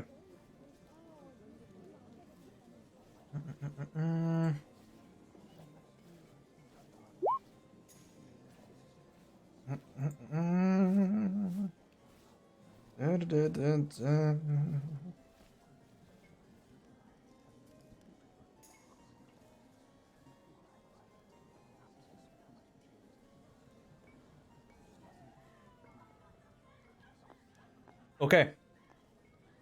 About 20 minutes later, as you're perusing the wonderful goods, Tybal returns with 5 arrows of each, both carved out of this beautiful purple heart wood with very fine fletched arrows, and you see they've basically shattered the gem into parts and made arrowheads out of the gemstones.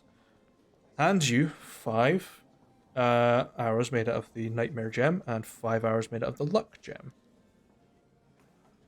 and gives you, there's a little tag on the on one of them describing what they do. The nightmare arrows are labeled as arrows of enfeeblement. Creature hit by the arrow takes an additional 2d6 psychic damage, and they must succeed on a Constitution saving throw, or the damage dealt by any of its melee weapon attacks or ranged weapon attacks are halved until the start of your next turn. Ooh. The saving throw is DC equal to your dexterity score. I'll say dexterity score, so it's 8 plus proficiency plus dex. Yeah. And the luck arrows are the seeking arrows. When you use these arrows, you don't need to make an attack roll for the attack. Instead, choose a creature you have seen within the past minute and within range. The arrow flies towards that creature, moving around corners if necessary, and ignoring 3/4 cover and half cover. If the target is within the weapon's range and there's a path large enough for that arrow to travel, the target must make a dex saving throw equal to the DC described. Otherwise, the arrow disappears after traveling as far as it can. On a failed save, the target takes damage as if hit by the arrow, plus an additional d6 force damage, and you learn the target's location. On a successful save, the target takes half as much, and you do not learn its location. Hell yeah. Basically, if you've seen a target and you like get stuck in magical darkness, you can't see, fire one of them off, it'll just go. It'll find them. Hell yeah. And what was the range of those again? Your bow. Oh, it's just regular bow. Okay. It's just the range of your weapon. Gonna have some foul. I Does- just shoot you from the fucking edge of the door. I know. Does I know his face. disadvantage of, like, if I go into the extended range affected? They'll have advantage on their deck save. Okay. Yeah, unless you get sharpshooter, in which case it doesn't matter. Hell yeah. Cool.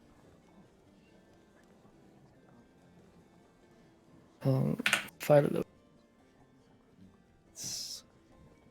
And just sort of, as you're putting them away in your fleshy tumors quiver, just looks at you with that kindly eye and stroking the coil of his goatee and twirling his mustache. 100 gold. Yeah, give him. Take like a pinch of the platinum, like ends up being like 11 or 12 plat.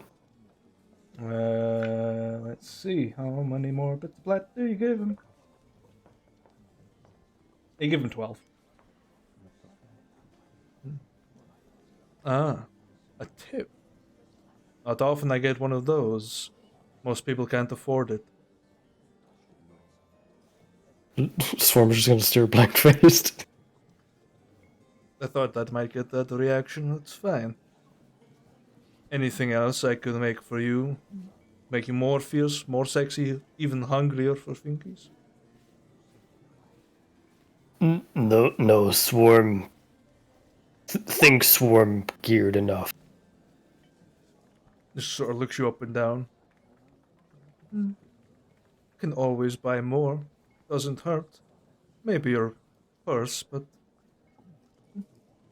I'm always happy to see you returning customer. I think he wants something from me. Your pants, put them in the bag. What the hell are you doing? We're not being robbed. We're Tybal Brim. We rob him. Oh. Your pants, put them in the bag. No, Swarm. Have to return to fort. Apparently getting troop visit. Ooh, Carnival. I'm very interested in that. What's it going to be? Like a circus or like dancers? That sort of troupe? Swarm only know troop from Elysia with broken banners. Oh, great, wonderful. But I do love what the royals wear. Always fabulous. Not silk, those decorations. Do let me know what they look like. If they look like shit, send them my way. I could do with more royals in my pocket, so to speak. Swarm tried. Find the right people for you. I'm sure you will. Anyway, Tata, I have business to attend to back in my actual shop. Tata. The entire shop just disappears. Yep, and just head back home. Yep. Okay. Anything else any of you want to do before the troop arrives?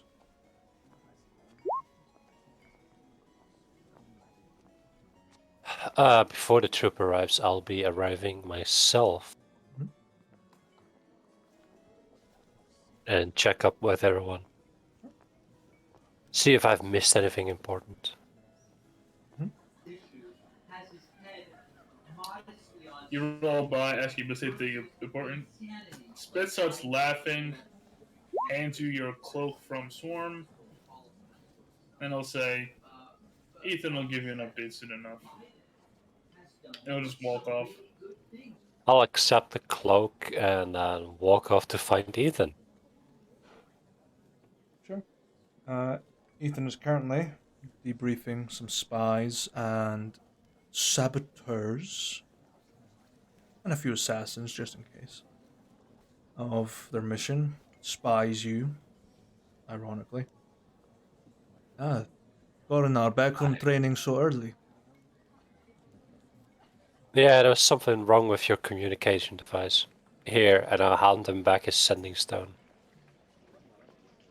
It started sputtering out some weird scream.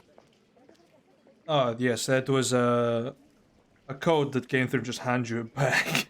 There's nothing wrong with it. Someone managed to tap into it.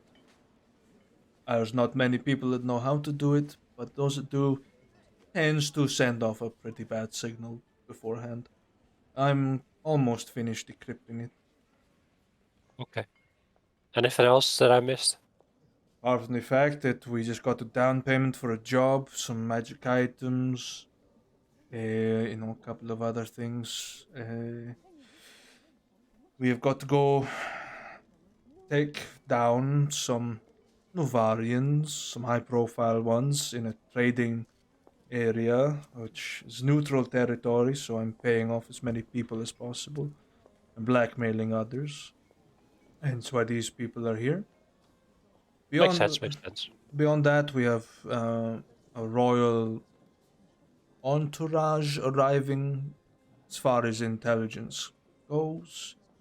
Vankin has been sleeping most of the day. The office is clean. That's new. Finally. Beyond that, Only took you 2 months. I've been busy. I know I've got even came home early just to make sure. But You could have just hired Vankin to clean for you. he couldn't clean his own buttocks with the finest sheets available to him. I'd really not trust him to clean my office. Fair enough. Beyond that, Lord Varian is dispatching to get a hold of some of his elite soldiers to make sure everything sort of runs a bit smoothly in case of something goes bad. Beyond that, I've had no other further bits of information come by. I've only been here 2 hours. Alright. Cool. No worries. Good to have you back. Finally, Yeah. someone with brains around here. It's good to be back. And with that, I'll head off and go to my room to store the new cloak. I mean, I'm kind of confused why I got a cloak while I'm already having a cloak, but it'll do.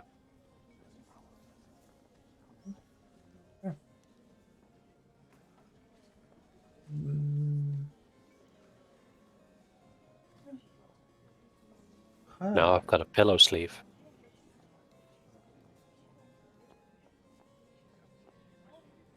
By the time you're arriving back, Swarm, you do see a very rickety looking caravan of people arriving alongside you. The carriage. I just kind of look over each of the people and carriages. They look to be less soldier, more bodyguard. The horses are well fed, very sturdy Shire horses. The carriage itself looks like it's been repaired with a whole host of things, and the only thing basically pinning everything together is this busted looking banner on its pole. There's maybe 4 bodyguards and a couple of other people carrying looks to be supplies. Can't see inside the carriage. Alright, figured as much. Yeah, just walk alongside him or let him pass me. Yeah, I mean, they're giving you quite a wide berth on the way up. Eventually, they arrive to the sort of plateau, disembark, and start unpacking some things.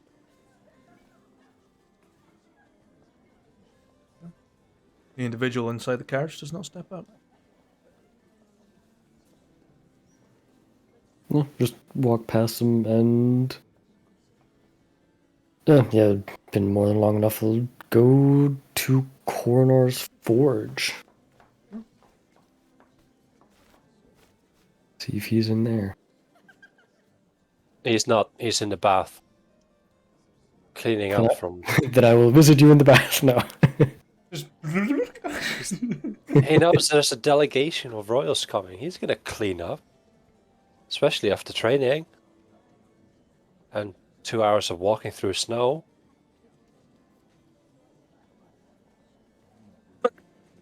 What is snow if not a crunchy bath? Yeah, I was gonna say the Swarm. Swarm probably considers the deep snow like bath enough. What do you mean? Swarm smell. Swarm touch crunchy ground. Swarm fresh. Minty. Hungry for fingies. Yeah, just hang around for a bit then. Yeah. I mean, you do see quite a lot of activity in the fort.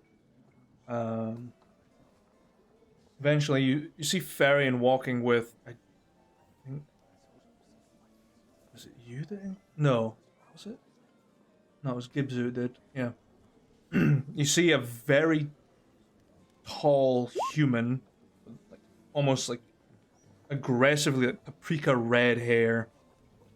Very tall human male, maybe just slightly taller than a standard Goliath in this full plate armor. Big ol' scraggly beard, like white patches appearing through. They're just sort of chit-chatting.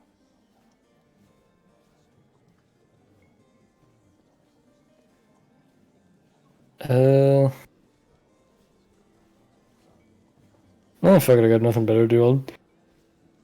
I'm not gonna be obvious about it, but just kind of like try and make out anything they're saying. Sure. You're fine. You're on Farian's blind side. He can't fucking see you. Wait. There's something over there? No. Sure, Don't look at me. make a perception check then. Okay.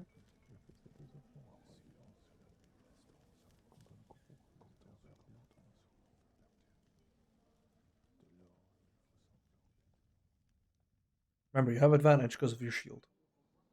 Yeah, I was just looking at that. I wasn't sure if it It's not required a attunement or not. Nope, it's just while you hold it. Okay. You can make out some conversation. It seems very technical in terms of warfare standards. So there's the taller gentleman is describing everything he's encountered. He's in his 7 years that he's been away. Varian's given him a debrief on what's happening in this encampment, who you people are, why the Free Army is there. Taller gentleman is pretty okay with it. Not entirely pleased to be working for people that he doesn't know entirely. But, willing to lay down arms just in case. Or bare arms, I should say. Beyond that, the last thing he asks is, what is he getting paid? Farian laughs and hands him a big old sack of coins. Yeah, Swarm would just consider that cool, more expendable people. This is Sir Leon Garland, the Lion Knight. Farian's right-hand man. And godfather to his children. And owner of many, many dogs. And cats. So Ethan's intelligence surmises.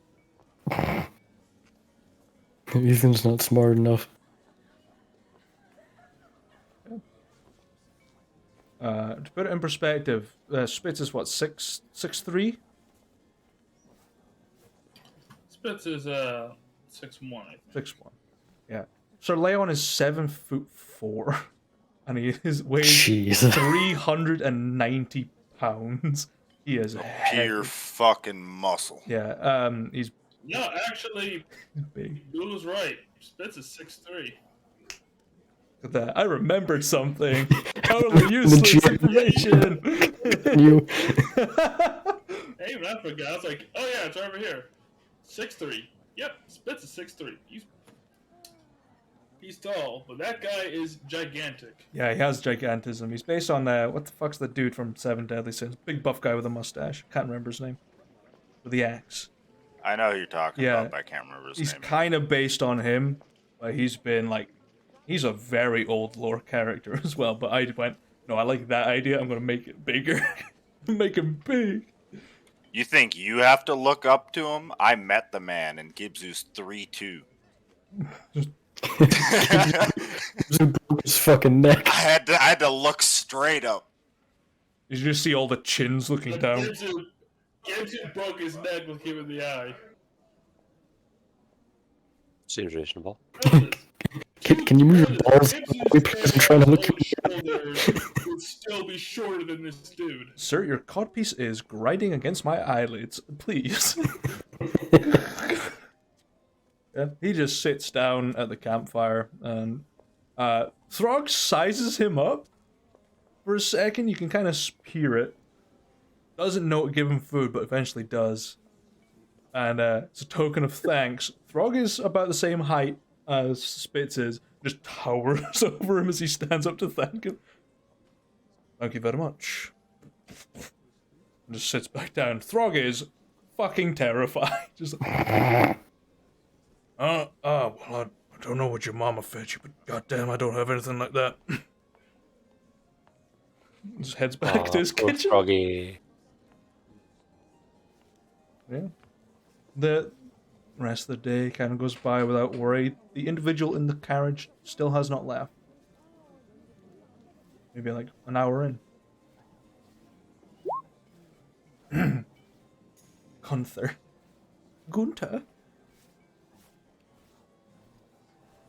I love that penguin.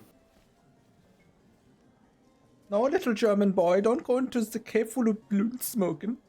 No, it was Escanor. Escanor. I'd watch an anime with a Spanish dub. I'd think that'd be fucking lit. Fucking lit, fam. Escanore! JoJo's with the Spanish dub would be even fucking funnier. I would love it. I want that.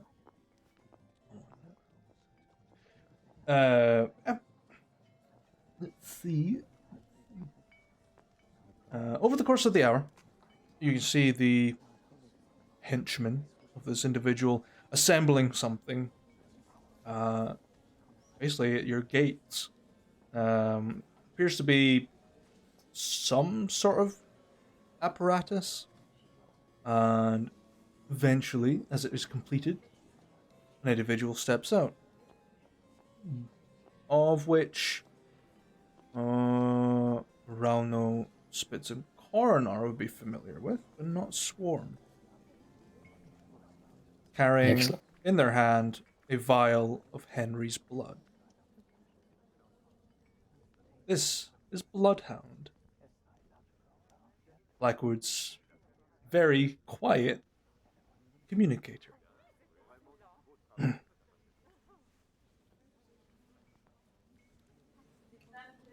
Alright.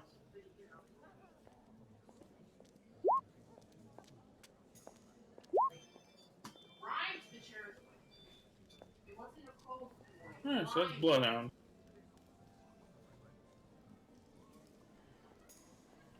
Yeah, Spitz will walk up. So it gives you a little nod.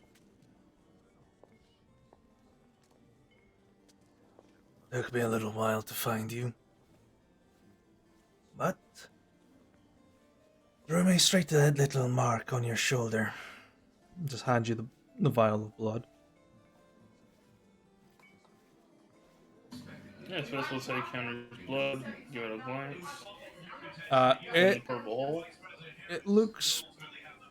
Looking at it, it looks like there's a bit missing out of it. The amount he gave, probably used for the tracking situation. But beyond that, kind of looks like it's gone a bit stale and hard. That's about it. Can I have it? No. Henry, blood God butter. damn. Give me that Paladin power, baby.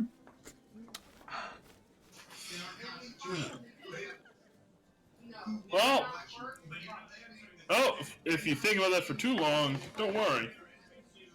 You see, Storm's armor will finally get to taste him. It's already gotten a taste of me.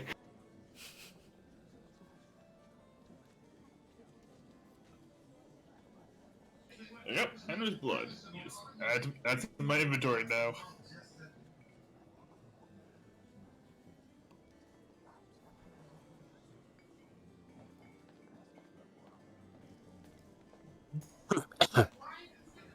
So y'all caught up, huh? Eventually. Riverwatch has fallen. Niobe has been captured by the forces. Hawk is now in intensive care, and I am the last of the duo. However, I have been sent here not on any mission regarding the war, but instead to address a letter you sent to Lord Blackwood. Indeed so. I What's the response then? I sent you the response by hacking into your sending stones, but you have yet to return the call. He'll just like I'm gonna sending stone. Ethan. What? Well, apparently that message was a compliment of our old friend, Bloodhound. You know what it says? It says the forest has cleared, as far as my deciphering says.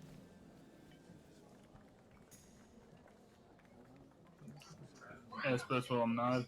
So the numbers were from you then. The forest has cleared. Now what's that supposed to mean? There is a reason you have not had further communications from Lord Blackwood. He has died.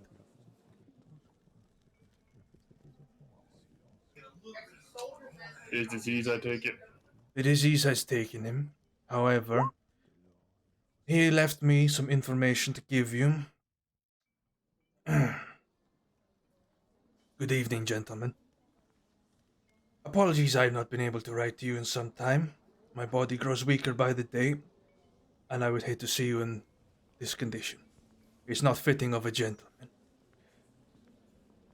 I can only apologize for what my sister has enforced me to do in regards to your bank accounts.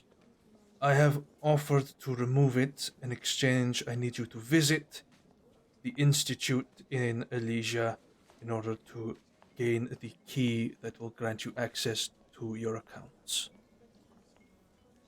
Bloodhound will be delivering this message, and as I can tell, he's probably reading this part out right now. How you doing, Bloodhound? Oh, doing okay, if I'm honest. Apologies, I'll skip this bit. Yeah. The forest may have cleared for me, and the end of the road has come. But I'll assure you, we'll see each other soon. No hard feelings, I suppose. I do not blame you for the death of Guestivere. You did what had to be done. If I'm honest, I hated that bitch more than you do.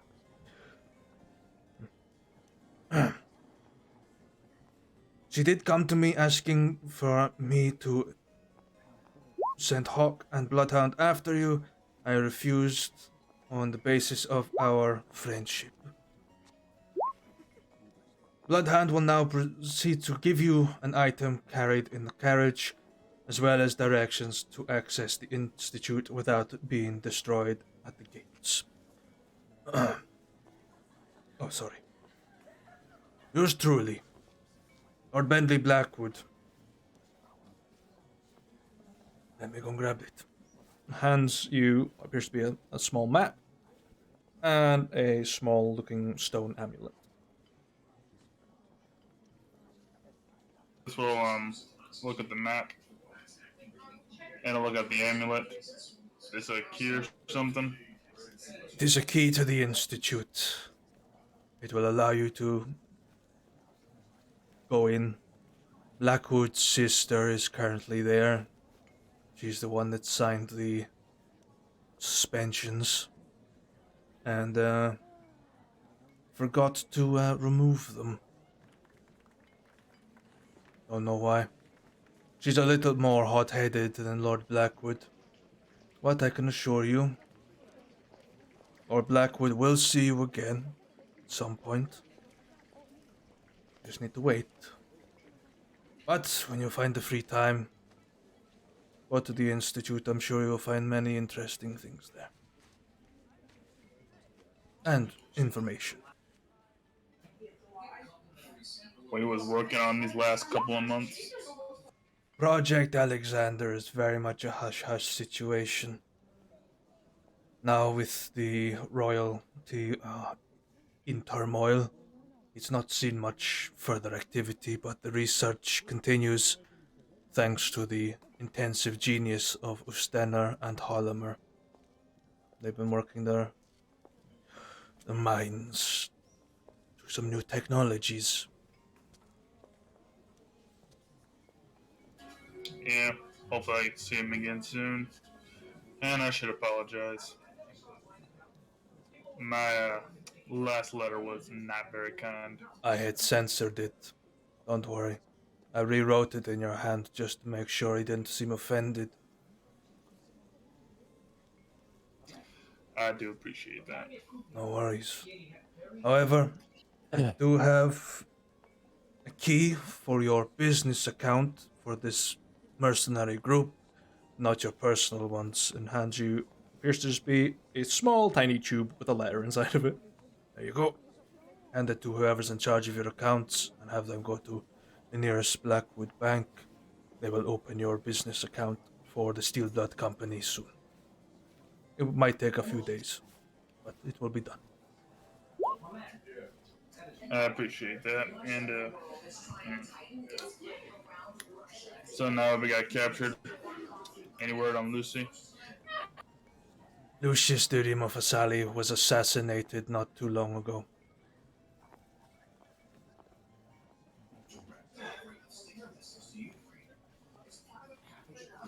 Damn. Niobe is currently, as far as my intelligence is aware, is being held in the dungeons beneath Galador.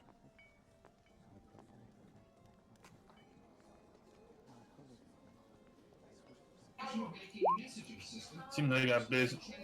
As Spitz will say. Seems like I got business back in Leisha then. Alright, Bloodhound. Thanks for the info. Take care of yourself. And I wish Hawk a speedy recovery. Before I go, and just touches onto the device, and you hear the screeching again. I'm encrypting your stones. I'll make the noise a little less seemly. And turns it into like a sound, like the marimba alert sound. A little better. I have no idea what that is. Whatever the fuck it is. Yeah, it's fine. That's fine. It takes him like 5 minutes, and the sound eventually cuts out, and there's like a dial tone, and then cuts. Right, that should do it. They'll pack up, and I'll get on my way. If you need me, though, you have a direct line to me through the encryption. You just need to deal with the sound again. If you need me. And just heads back into the carriage, and disappears within about 30 minutes.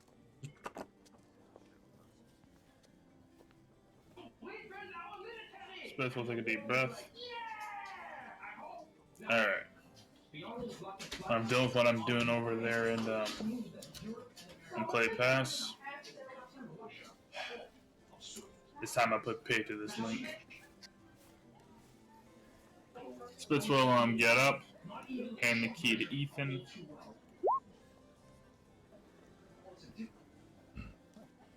He'll get out some maps, check out the area. And do boss work. Take you over to the full map then. Let me see. Where is... the map leads you to here. This little mountain.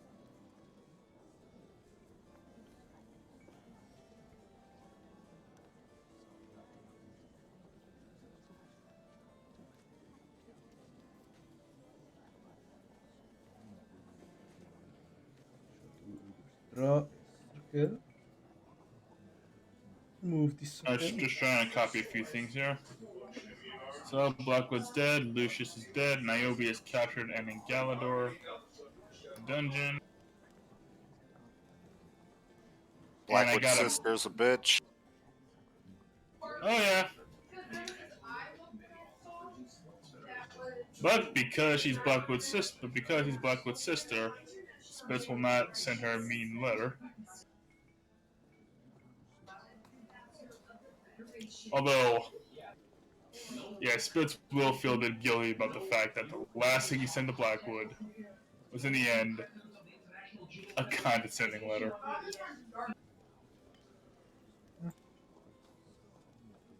Here's hoping Coroner's letter reached him before the end.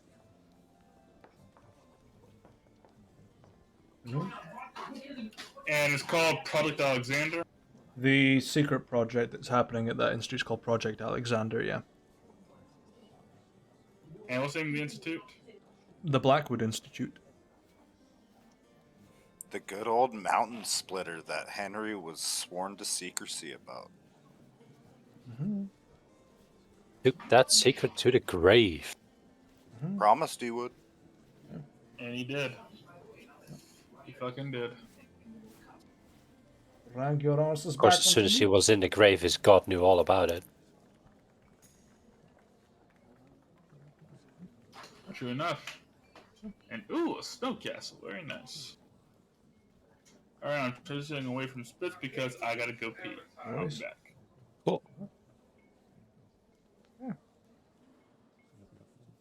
Coroner will walk into the room after all the important information has been shared to Spitz. Still drying his hair.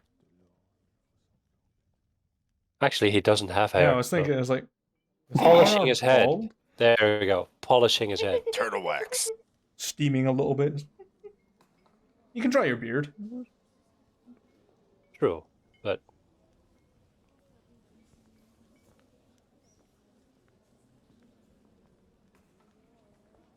Alright.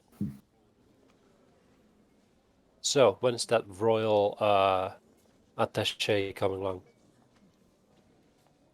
Already been.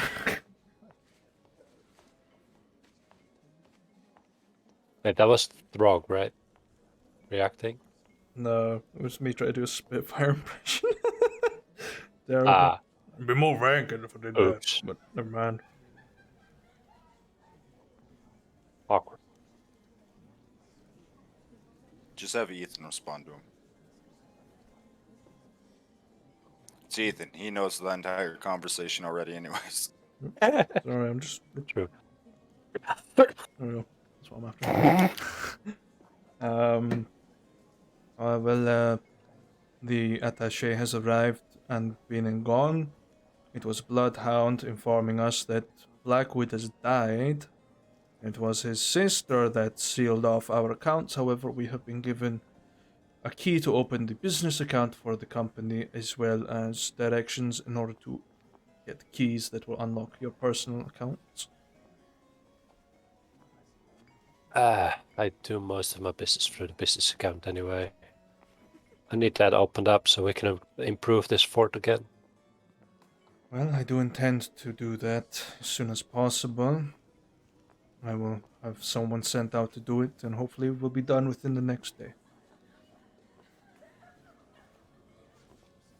Good. What's for food? I don't even know the time period in the day here.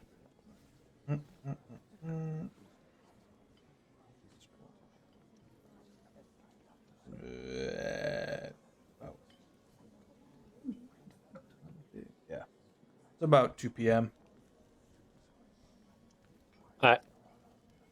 I'll head over to Throg to get some late lunch. Just basically leftovers from breakfast. Works for me. Cobbled together. Yeah. Anything else anyone wants to do before I transition to our wonderful people in the Feywild? With Coronar now out of the shower, I can give him something. With his fucking handsome Squidward looks. He's got the towel wrapped up on his head for no reason. Some steamed beans. Yeah, I'll walk up to him holding like my own bowl of food. That's just one thing I want to do, but this will wait till Swarm's done. Yeah.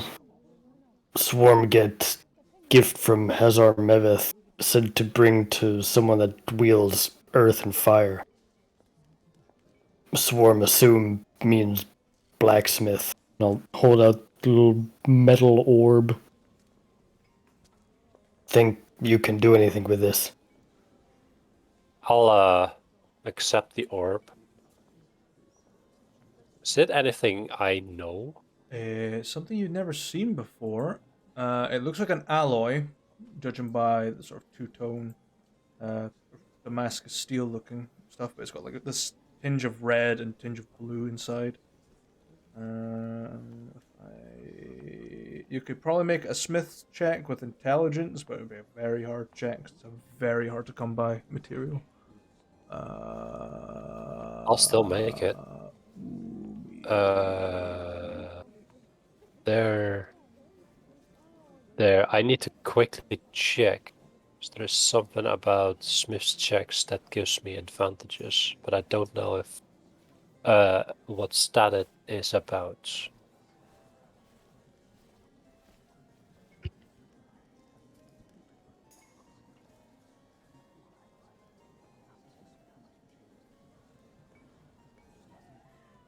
So I described that entirely wrong. It is a deep, fiery red metal that resembles a blend of gold and bronze. That's an actual description of it.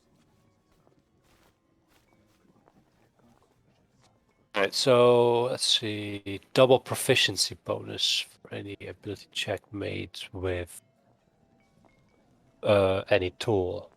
That's what I'm getting. Yeah, expertise, yeah. Yeah, I believe that's already been worked in. I rolled a natural one. I have no idea what this is. You look at it and you kind of go, "That's a fucking weird looking ball of metal," but we'll see what you can do with it. Well, torch has not been on for a while, so I could probably melt it down and make something out of it. What do you want to have made out of it? I'm not gonna make chainmail.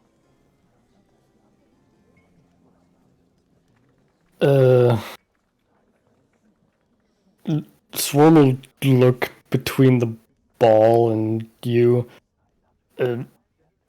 Swarm not deal much with metal. Swarm no idea how much what this amount make. So whatever comes to mind. Alright. Freeform. I like it. I can do something with that. Exactly. Crunchy. I'm gonna make it a fucking scythe. Work with iron and fingies. Iron and blood. Calcium and bone. Magnesium make joint strong. Potassium and banana. Ooga booga. Incense and fire.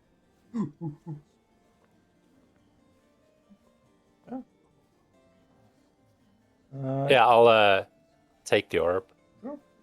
Quite And dense, then quite heavy. continue eating. Yeah, paperweight. Doesn't move. You lay it down. It'd probably make a good whiskey chilling ball. Let me just put this in your glass.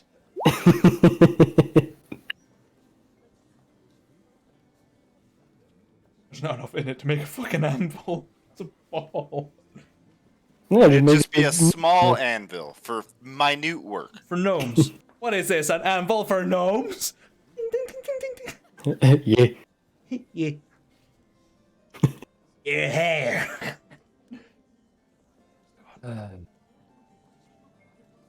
Rabbit patty. So, you finish eating? I believe Spitz has something he wants to do. Yeah, he's gonna find Ethan for one last thing. See Ethan handing off the key to an individual. Yes?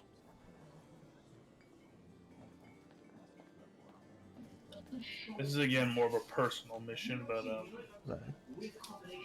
now it'll be the captain of the Riverwatch Defense when the Barney took it over. Yes. She was a sister of a dear friend of mine, and currently she finds herself, well, according to Bloodhound out there. She's stuck in a dungeon underneath the Legion. Ah, very well. You want me to find her? Find her, ascertain her condition, if possible, get her out. If not, give me the information I need so that I can get her out. Very well. I'm sure Licorice will be glad. That is, their sister is in good hands.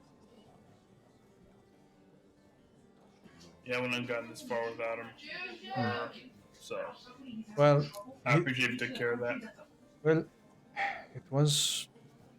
They did seek me out alongside Henry when you first met me.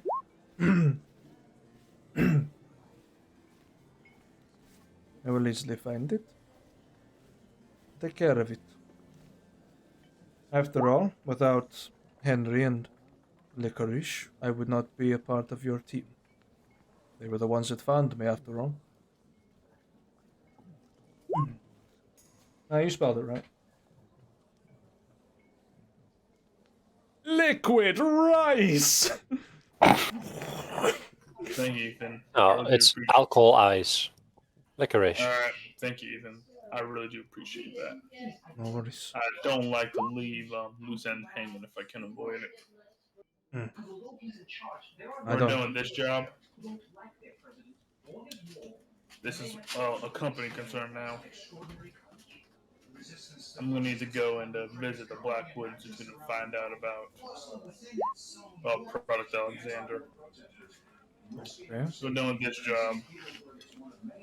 See if you can help me make some arrangements for me to get there. I can easily do that. We are due to see our dragon friend return. I'm sure the Devourer of Men will be more than happy to take you to see their long lost sibling. Or their sibling. Probably lords over Galador now.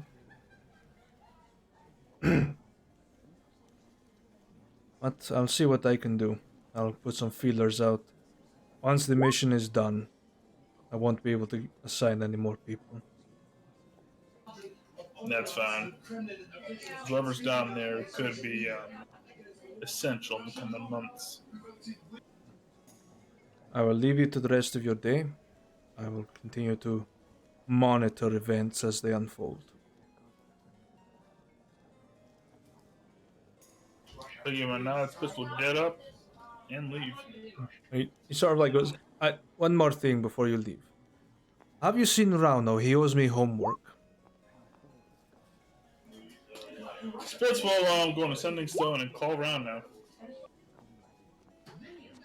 Rhino.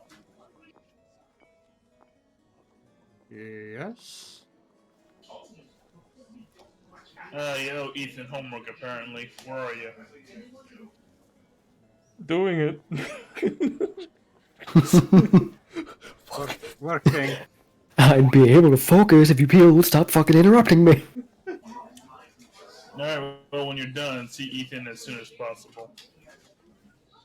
Make sure we got all of our affairs in order before we head out. I mean, there'll be more after this, I'm sure.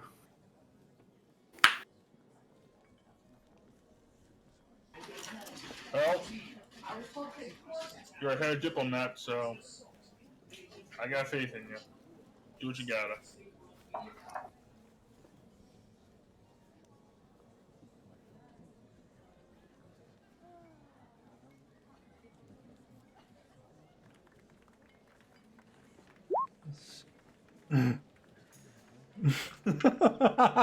Okay, class. Trip. Field trip. Just sitting on the Greyhound, just. Yeah, they'll fuck him up here. Yeah. 20 marks for this question. What does Mark have to do with this? I don't know, he's one dude that we just sent into the fucking distance. Mark's a good guy. It's fine. Ethan will find Rauno. I know you're in there, Rauno. I'm here for your homework.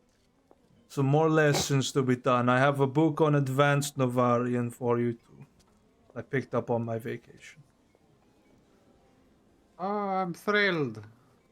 Wonderful news. Now, just you hear your door being picked as he's trying to unlock it. Quickly hide the spot. Since you can hear your door being picked, you know Ethan's just trying to scare you. It's not Ethan that's picking the door, it's one of his spies. Ethan's already in the room. He's like under the bed, just like the Freddy Krueger through the wall. Just homework. Ethan enters always through from under the bed. Just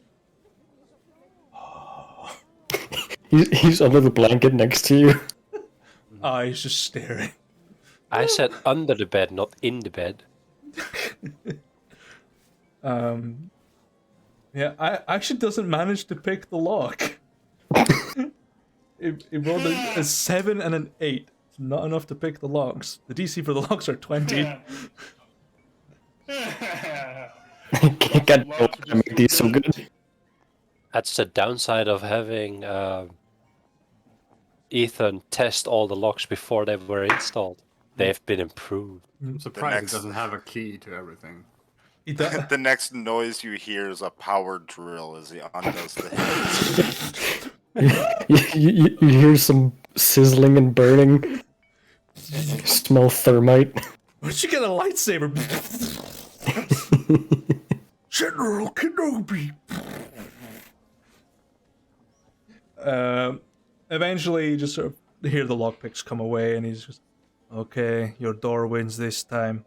And you just hear him like grunting as you see the book getting shoved under the door. Enjoy. Means it can't be that thick. It's not super thick, no. No. I'll leave you to it. I'll be waiting on that homework.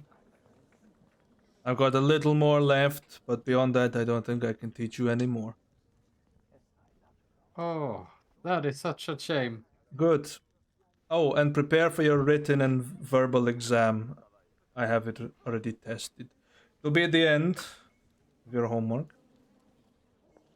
Once you finish that. What do you mean exam? I need to grade you if you're conversationalist.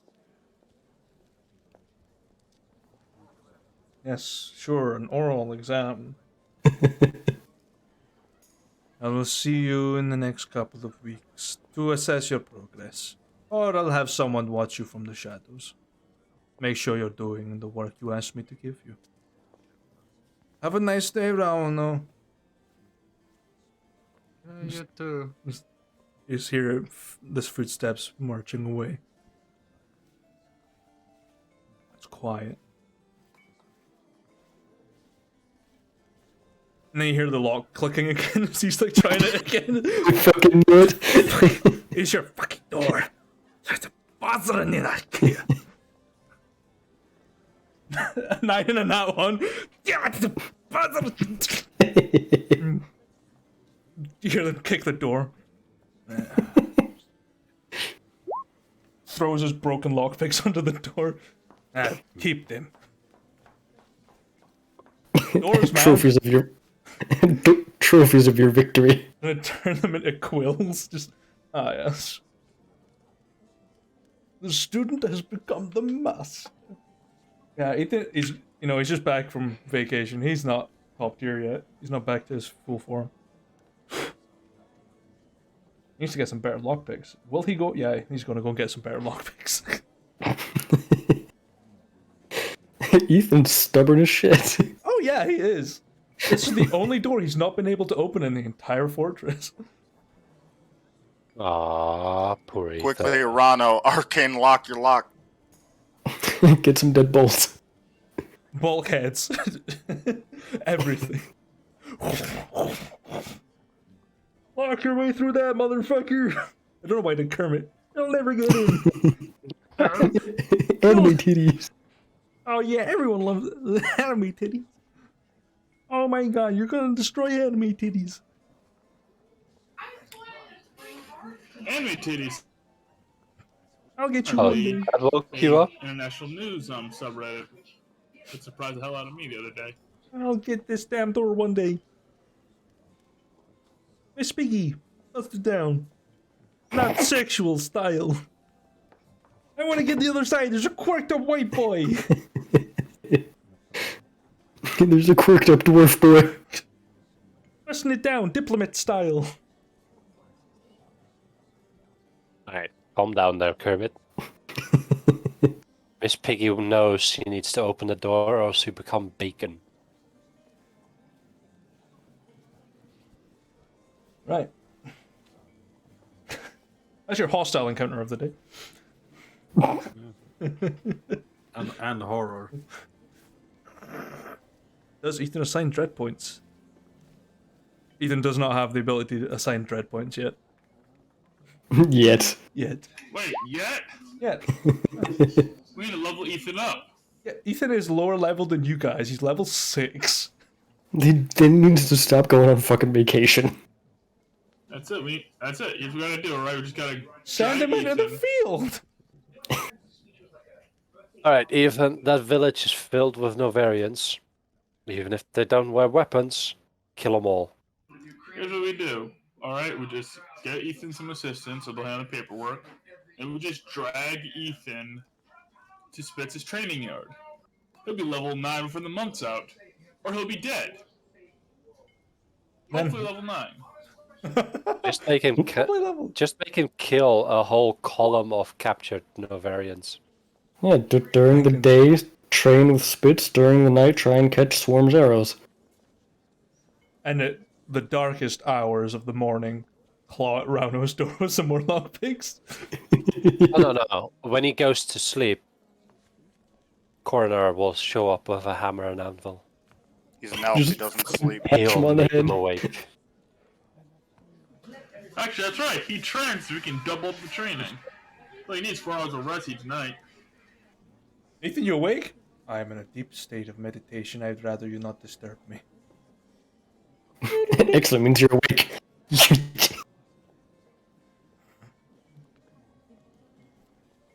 Right. Anything else anyone has to do in the material plane? Nope. Eat my food. Spit has nothing left. Unless Rauno has something apart from homework. Oh. No. Gibsu! Yeah. Time to fill up the last 40 minutes of the session. Oh, I got that easy. It would have been 2.5 hours, but Mood decided to be late. I'm sorry. The family meal took a little longer than expected.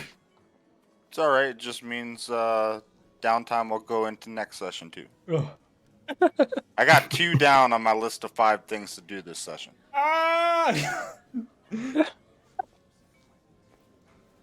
So, Gibbs will wake up eventually. Probably not with a hangover. Not sure how the party hat being tossed around to all of us works with that. Unless you are wearing it, you won't suffer any consequences. If you're not, you probably got the worst hangover you've ever had in your life. Excellent. I'm gonna wake up Do I see the party hat anywhere? Make a perception check at disadvantage because you are fucking aching. Makes sense. Nat 1, no. You're like still blind, just like. You like make it out and you like reach this gold thing. You pull up what appears to be like some sort of cat statue made of gold. That's not it. Just like blindly fumble around. Hey, weren't we in a fucking cave? Who turned on the lights?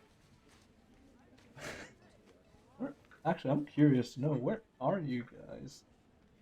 I have small rules for Zakthos's parties. If this is before the party hat existed. Oh yeah, you're still in the same location. You're still at the same table. You're good. There's a chance you either end up in a location within the same plane, and there's a very slim chance you appear in a different dimension. Unknown. Very slim chance. A 1% chance. Yeah, you can feel the table. You could clatter all the drink bottles. Even on a nat 1 perception, the scent of frying bacon is lingering in the air.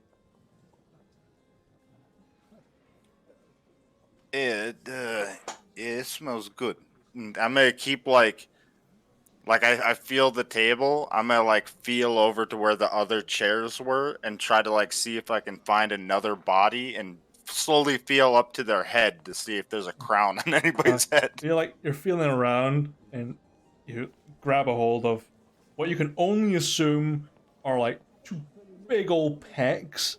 And you're like, it's gotta be Zakthos's smaller form. You can feel his big horns. Yeah, no crown. Damn it. You feel around. I'll just like fall out of the chair and I'll start like slowly crawling my way towards the bacon smell. Sure. Make a survival check at disadvantage. Hell yeah. I got. Not a nat 1. It's not a nat 1. It is a 12. It's enough though. Takes you a little longer than you were hoping. It takes about 2 minutes, and you eventually grind, and you just feel like something touch your hand, and it's a bony sort of texture, and you're like, the crown, and just stick it on your head, and your vision just sucks in, and the hangover vanishes, and you look up, you see Merelda frying up some back bacon. You're alive? Wonderful. Thought he might have killed Thank you. God. Yeah, I was looking around for that I couldn't even see. It came to. Pounding headache. You'll be fine. I've seen people drink more and suffer worse. Anyway, bacon. Yeah, you know what? That sounds pretty good. Crispy or not crispy?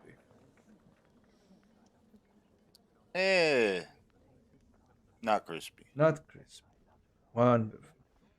And just sort of shakes off the oil and just puts it in like a slice of bread and squirts like a condiment onto it. There you go. Little mustard, little ketchup. Give it just start eating it right away. Probably hungry as fuck. You get handed a big old jug of water. Just hydrate. You'll feel better in maybe a couple of minutes. I've laced it with a little bit of healing potion, so it should cure the headache. It sounds good. I'm gonna uncork it and bottoms up and try to down the whole fucking thing. That's gonna need a con save. Do that. Let's do it. Nat 1. It just shoots out of your nose. And then you start to take it slowly. So basically a giant sippy cup filled of healing potion and water. Sweet, sweet water. Never thought I'd miss it so much. So what are the plans for the rest of the day? Do you need me to take you back into, why the fuck am I doing Ethan's voice? You want me to take you back into the summer court? Are you pleased to just sit around here and feel sorry for yourself. Well, I suppose now that I got the crown,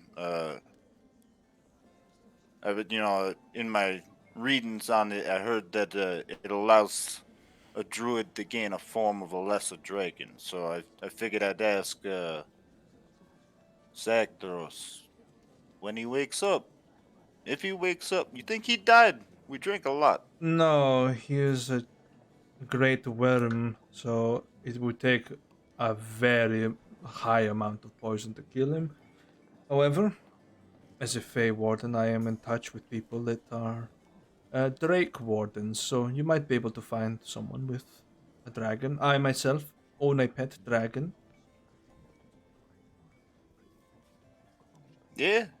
Is it uh like a full dragon or like a lesser dragon? It's about the To size be of. honest, I haven't dealt with a whole lot of dragons, so I'm not too clear on the classifications. It's about the size of this loaf of bread, and it's maybe like the size of a human forearm. Very small.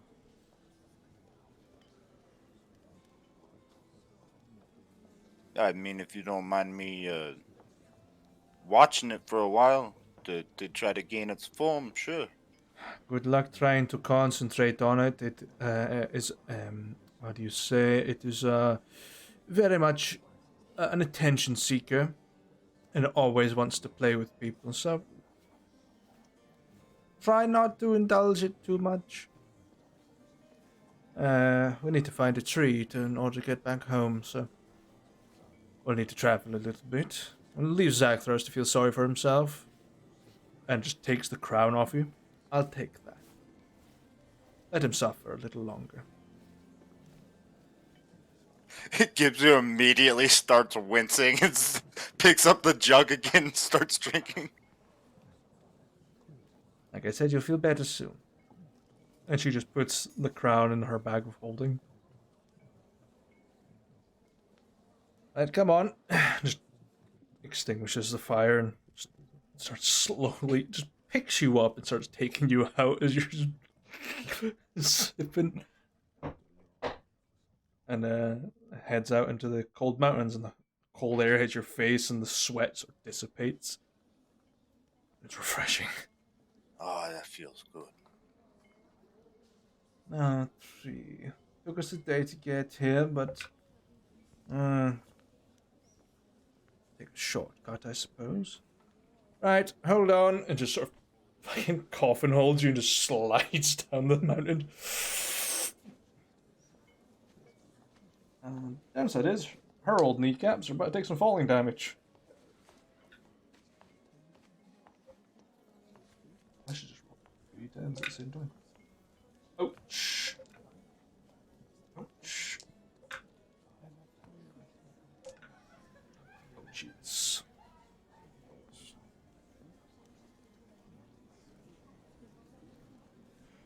37 points of falling damage directly to her kneecaps as she just hits the ground. Yeah, this sounds like it hurt. You want some of this water? No, she stands up, dusts herself down. These kneecaps are rolled. They'll live. I'm a little more sturdier than you'd think. Anyway, there's a tree. Hop on into the tree vagina looking thing, which activates a tree stride portal. Or transport via plants portal. On you go. I'll hop out of her arms and jump in. You get the stretching and pulling sensation like you're taffy. She emerges after you, and you arrive underneath this. Almost looks like an orchard tree. It's very light and airy, and you see a small, humble-looking cottage just across from it. A nice garden filled with wild flowers and random beasts grazing. A small This garden. is a pretty home. Thank you. I do keep it well tended, as best I can. Just opens the door and lets you in. I'll walk in, still drinking out of the jug. as soon as you walk in, you are assaulted by a tiny, maybe less than a foot long dragon with these sort of white and gold scales and very soft scales and a sort of round, pudgy nose and little wispy antlers and big old eyes on the side. Tiny little like pudgy claws that are like nubby on the end, so no real claws at all. And yeah, you will begin to feel better pretty much immediately in the vicinity of this creature. No, you're adorable. Not too sure what you are, because I don't think I've seen one of your kind before, but, and I'll reach out and, I guess, try to pet the creature. You reach your hand out, and it coils around your arm and just starts like nuzzling into your like the crevice of your elbow pit. I don't know what the fuck you call it. Nuzzles in and just doesn't constrict, but just holds. Looks at you with big old beady eyes. I'll smile at it and set down the jug and, I guess, pet it with that hand. Sure. Very soft. Surprising for a dragon. But very comforting to be around. Very squishy. Very playful. Meralda is just taking off her equipment, going into more casual attires. Sitting down in a blouse and some breeches and some tall boots. Just sits at her table, bottle of ale in hand, just swigging. He seems to like you very much. Don't give him too much attention, he'll get too attached. Is this the dragon you're talking about? What kind of dragon is it? He is a luck dragon. One of the very rarest ones you can get your hands on. I bought him from an exotic handler in the plane of air when I was traveling. Been with me ever since. It's been, what, a couple of 100 years now? Won't get any bigger than that. When they're born, they're about maybe the size of a pea pod. When they get to that size. Very handy in a pinch. Soft and cuddly and likes attention. Yeah, he's adorable. Actually, do I have a name for this creature? No.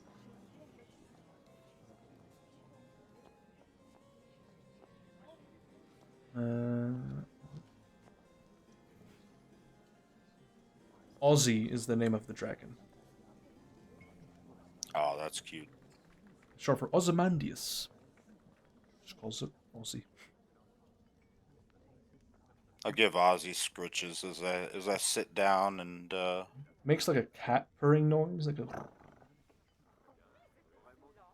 yawns. You see these two little nubby, like these teeth that are very blunt, and just yawns, but has a like a retracting jaw, almost like a snake. Just opens real wide.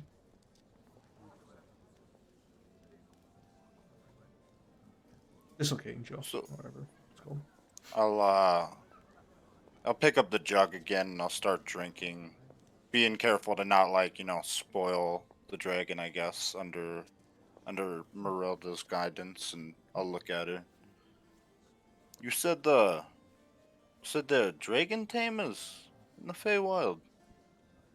Not a lot, but those that do remain are Drake Wardens. They maintain the status quo of the dragons that remain in the Feywild. There are not many. Some are welcome to stay, some need to be kept in check. The rest of them decided to move on and go to different planes to tame greater creatures. There's a few around here. Well, I mean, after I spend a little time with Ozzy here, yeah, if as long as you don't mind, I know I've taken up a lot of your time so far. I'd love to see if some of these dragon tamers have a more, I guess, combat-focused, a dragon form as well. I'm sure they do. But feel free to indulge Ozzy as long as you like. I'm going to go tend the garden and pick some herbs for tonight's dinner. And just heads on out, bottle of ale half empty, leaving you to this tiny little dragon. Did Ozzy go to sleep? Like take a nap on my arm? No. Very much wide awake. Okay, I was just asking because he yawned. Yeah, little chubby tail wagging. Hey, you got like a favorite toy or something? Looks at you. Burps this golden, dusty cloud into your face. Right.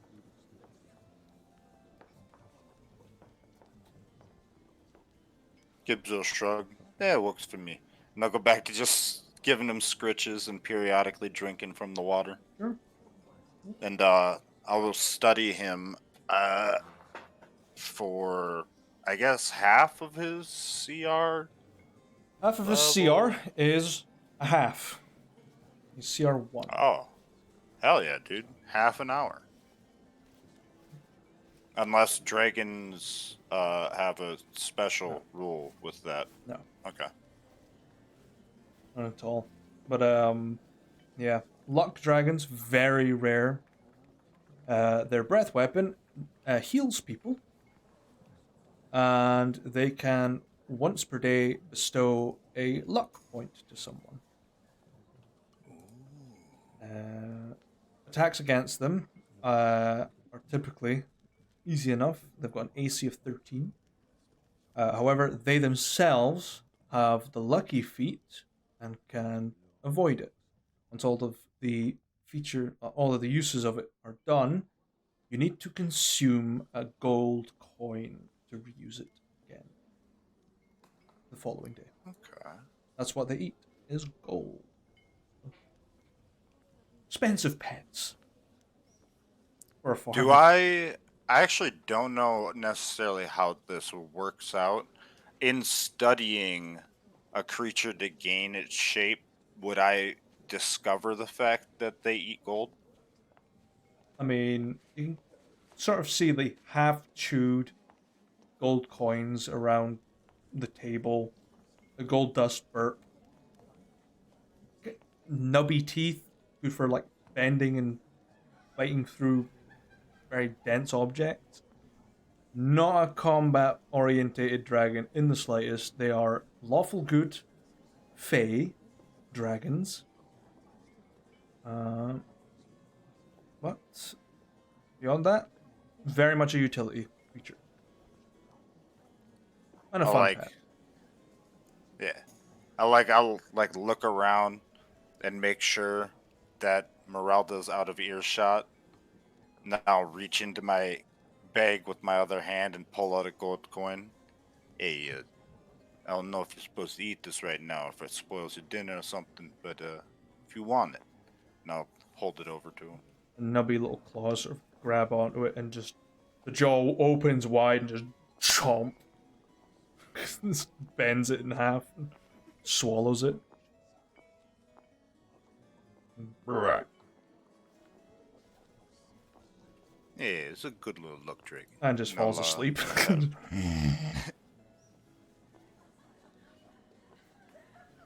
But yeah, otherwise I'll wait for Meralda to come back and relax. Yeah, she comes back in a couple of hours with like a basket full of herbs and spices from her garden, some vegetables. Falling asleep. Wonderful. Just peels Ozzy off you and puts him into his cage. He'll be alright. He'll wake up in about 2 hours.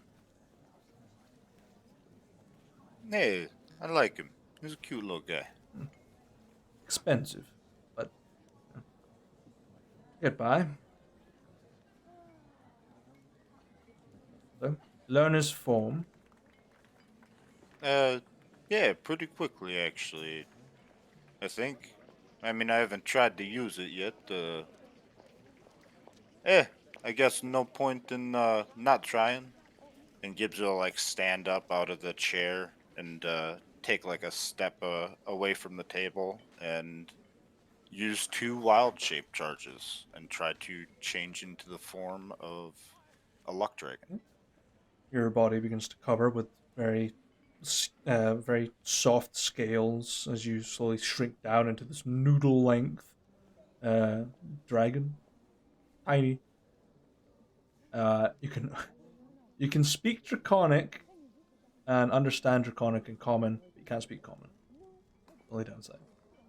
You're telepathic, up to 120 feet.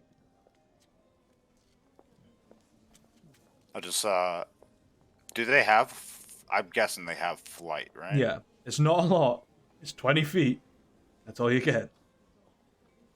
I'll fly up and like sit on the edge of the table and just kind of look around through the eyes of the luck dragon a little bit. You can see some weird things in this room now. Like you're seeing into a different plane of existence because you've got true sight out to 30 feet.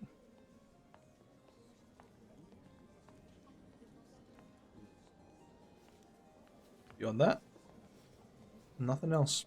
But because you've got true sight, you can actually see the sigils that protect her house, and there's a lot of them. You see, like the walls that were once pretty rustic are now just covered in sylvan runes that protect her home. Oh, interesting. I know Sylvan.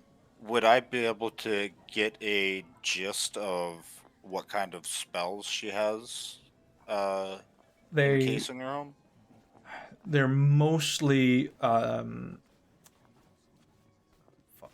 what's the Like arcane ruin type Sylvan?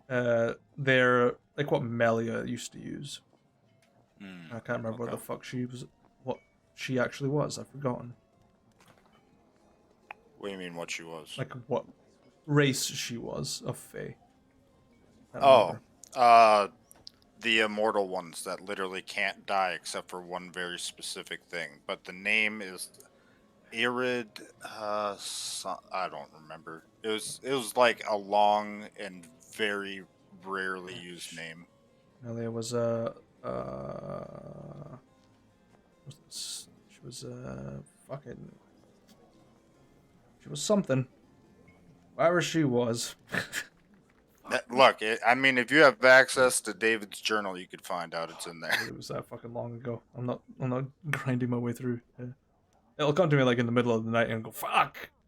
But yeah, basically it's those types of runes. So very old magic, protecting against all sorts of things. So dragons, undead, hostile people, things like that. This makes her immune to curses while she's in this property.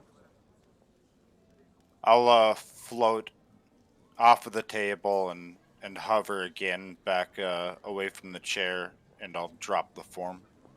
Go back to being Gibson. Very turn. You've got a slight hunger for gold coins though. So it sits for a minute and then it goes away. Yeah, well, that was interesting. Also, damn, would have never thought it, but you got quite some beefed up security in this house. I'd rather not take my chances. She was a dryad. That's what she was. She was a dryad, but she was a specific like race of them. Yeah, she was a very long-lived one. She was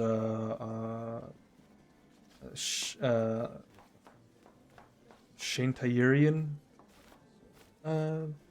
Dryad. Dude, that might be it, actually. From the southern tribes of Andorra, but enhanced by their technologies. Yeah.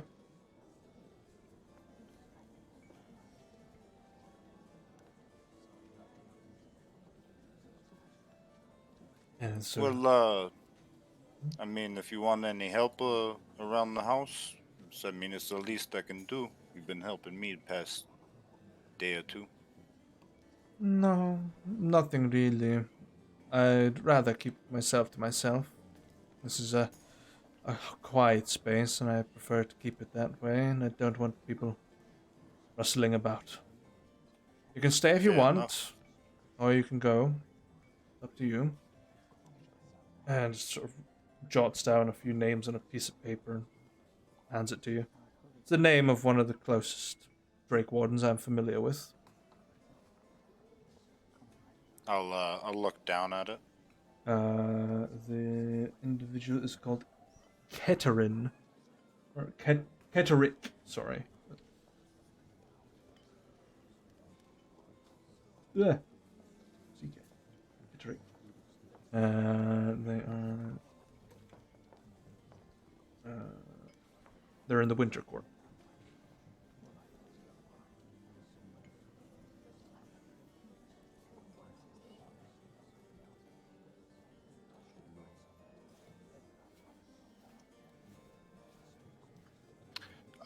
Do I know? Actually, I wouldn't. I actually have no idea where in the Ward or Feywild she lives. Yeah. I mean, I don't mind getting out of your hair and going to visit this Kedrick. I don't. I mean, I don't really know where we are in the Feywilds. If you could just give me a general direction. As soon as you walk out of the property, turn left and keep walking. We are at the nexus of the Feywilds, the dead center of all of it, such as the benefits of being the Elder Feywarden. We're the center of it all, so we can be called upon at any time.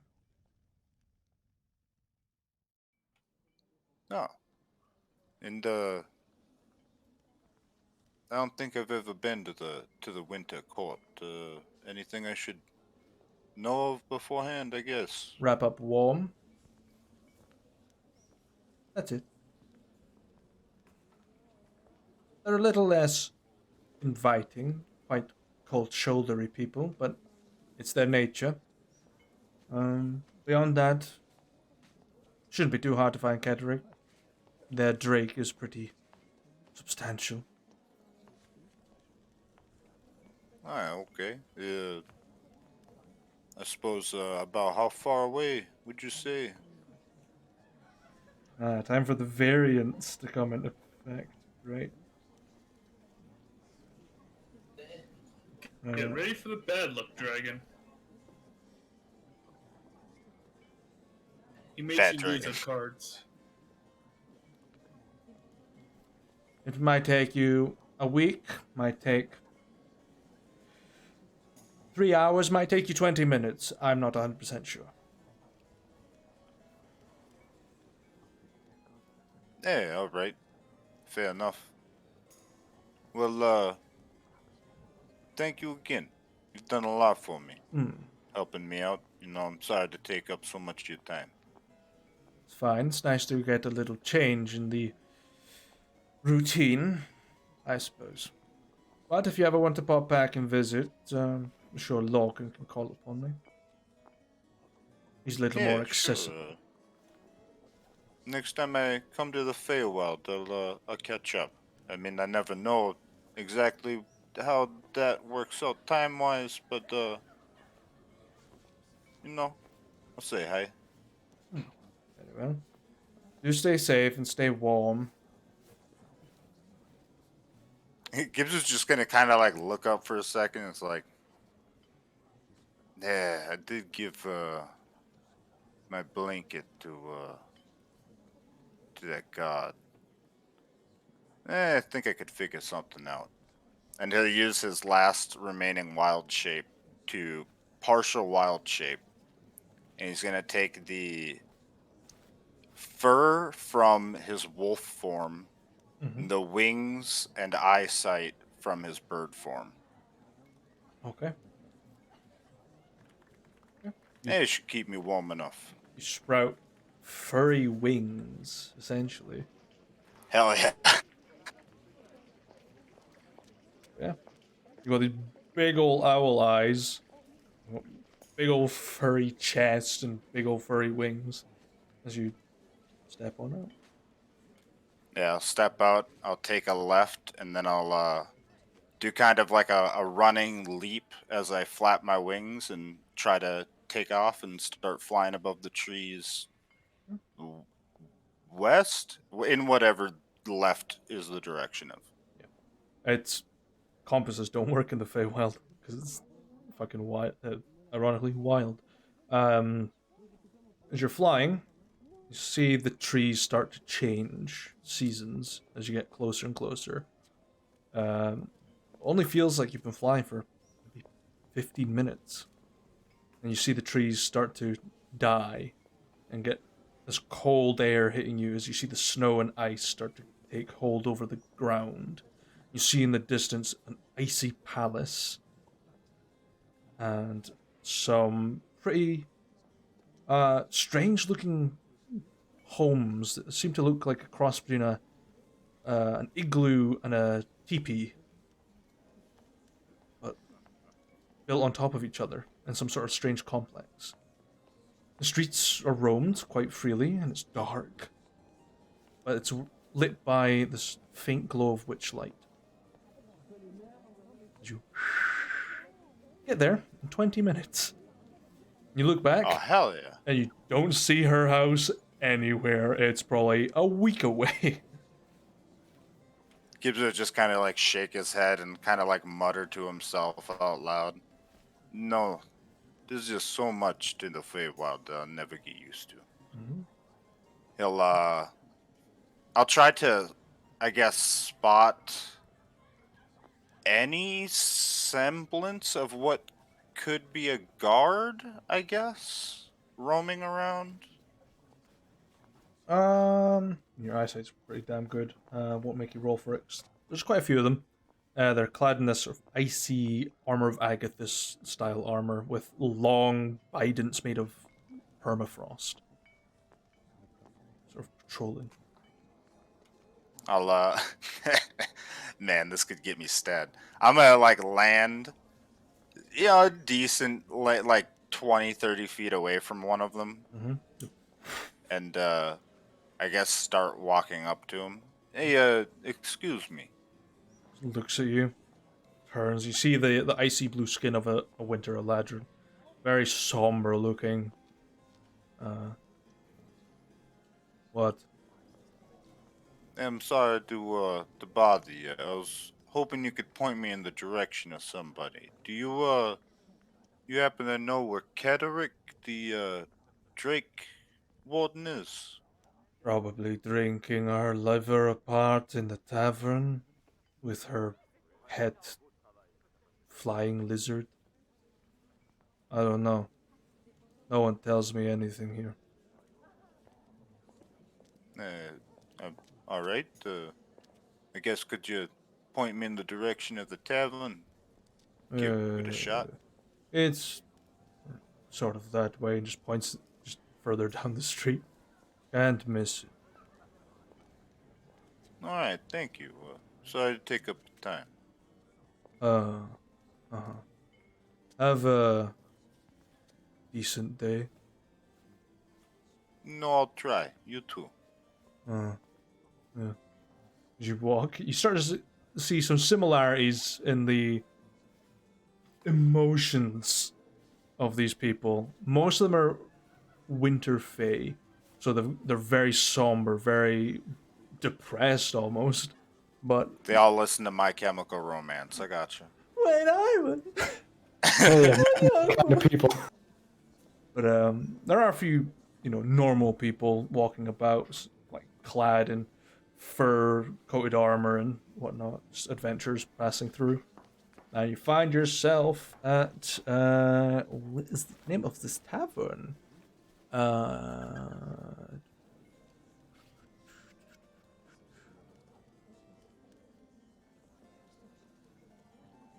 don't actually have a name for this tavern because no one's ever gone to the fucking Winter Court, and I've never decided to name it. What's a good? In fairness, you never give us a reason to go to the Winter Court. Yeah, it's just something I've never developed, so never really had a reason to send you there. We have no reason to send ourselves there either. Yeah. What would it be called? The iced bourbon.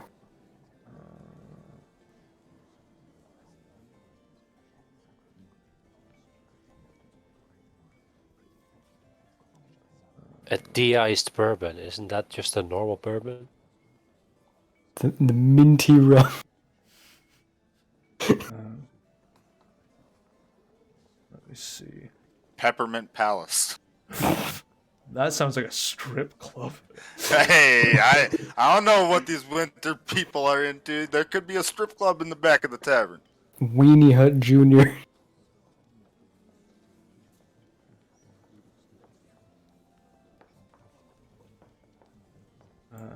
Let me see. I'm literally just thinking of something and like trying to find like inspiration for like a cold inspired name.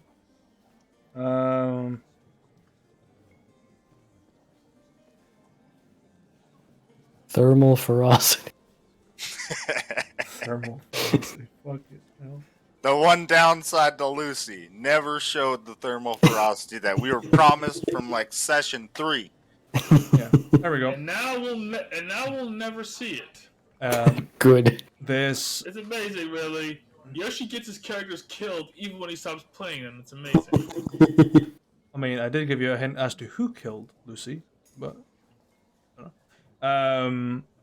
This tavern, eloquently named the House of the White Winds, is a very snowed over timber structure, which is bizarre in this town, but it's very heavily laden with snow. You see the windows have all frosted up and cold, and the people are outside drinking hot, mulled drinks. The smell is very Christmassy coming from the inside. I'll fold my wings, I guess, onto my back and try to walk in through the front door. I don't know if it'll be a little stuck due to the frost or... The handle's very cold, and it just takes a little bit of a give as you're trying to shove it, and the two people outside sort of give you a hand and just elbow it and slides open. They thank you. They go back. They don't pay you much attention. Inside, because there's not a lot of development for this place, I need you to roll me a D100 to tell me who the barkeep is. Hell yeah. Kanku. Let there be Kenkus. It is a Kenku. Hell yeah. Snow owl Kanku. What's a Christmassy bird? Partridge. Dove. Okay. The little A vulture.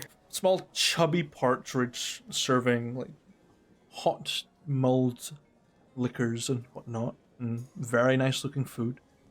Sort of spies you come in, looks at you with an icy glance, and alright. Like, what the fuck kind of Kanku is that?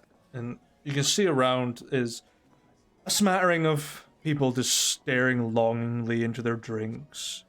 And in the distance you see, like, at the back of this tavern is a pretty big looking drake and a half-elven female clad in, like, I wouldn't say like full-scale mail, but like half-scale, made out of fake dragon scales, essentially.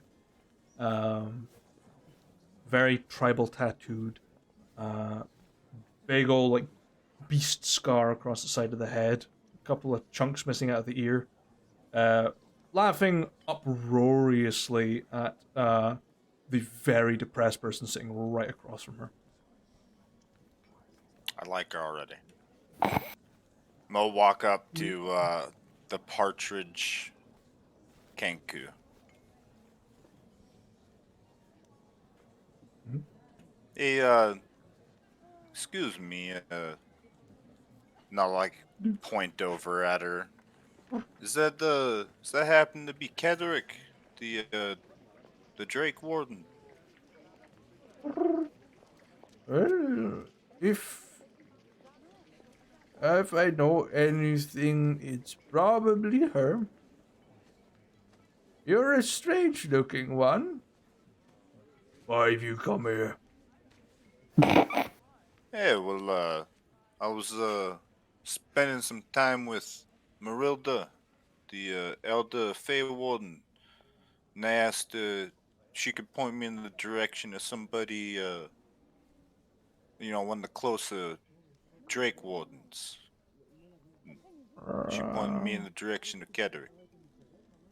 Sort of leans and holds their very chubby head in their claws and just looks at you, and you kind of seen this look before, and it's almost eerily mimicked, and then it all clicks together. Wonderful. Would you like to buy anything from my finest of attires?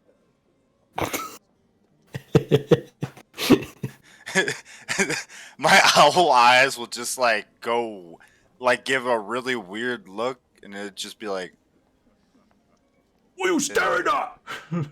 Ty Ball, is that you? Who's that? Hey, just look very similar for a moment to me. I would know. Listen, would you like a drink or not? Extra services are 5 go. Uh, sure, I'd like a drink. Could I get 2 of, I guess, whatever the last thing Kedrick over there ordered? Hot piss coming up. Just pours 2 what appears to be mulled ciders into 2 stone glasses. Stone glasses? Stone cups. And hands it over to you. Alright, how much? Doesn't matter. No one really pays anyway. Alright, gold it is. Gibbs would take out a gold and put it on the counter for her. Just takes it. I damn hope so. Thank you. Have a nice day. Yeah, you too. And I'll pick up the 2 cups and walk over to where Kedrick and the Drake and the depressed guy that didn't get the joke is. Yeah, and she's just sort of sipping, almost bored. And you can see the Drake, as you're getting closer, you can kind of see it's lapping up what appears to be chunks of raw meat and what appears to be a dish full of blood that's congealed slightly in the cold. I didn't know that was on the menu. I would have ordered some of that. He sort of spies you walking over, like, now that is something you don't see every day. What the fuck are you? Please don't tell me you're like a relative of a cousin that tried to fuck another cousin. Oh. No, I just, it was cold and I was flying over. Yeah, I bought this for you. And I'll put, both cups on the table and, like, one in front of her, and then I'll just drop my form back to my normal goblin self. Ah, should have clicked together that you're a druid. Oops. But I've never seen a druid do that before. Weird. I borrowed a couple of things from one form, the fur from another form. I'm not going to look into that too much. I hope it's not a kinky thing, because that's kind of fucking weird. Please tell me you're a better table guest than old miserable face over there. And who's I'll just like look over to who she's talking about. just the miserable dude there across. Just. Well, I mean, I'm not depressed if that does anything for you. Wow, you're like in the minority here then. Good. Now, tell me, why have you come to speak with old Catterick then? I got sent your way from Marilda. I spent a good day and a half with her or so. Went up to visit Zakdos for something, and we got to talking, and she told me that there were Drake wardens around, and I was hoping to come and speak to you about that. Well, you found me. What more do you want? You want what the fuck? You want an autograph? Gives you a shrug. I mean, sure. I Cheeky don't really time mind. in the sheets? What are you here exactly for? Well, exactly. I was hoping to talk to you about maybe studying your Drake a little bit. Or one of your Drakes. I don't know how many you're warden. I'm looking for to take the form of a dragon Right. and a little bit more combat oriented. Ah. And that's why I was pointing in your direction. Ah. So you've come for Pickle then?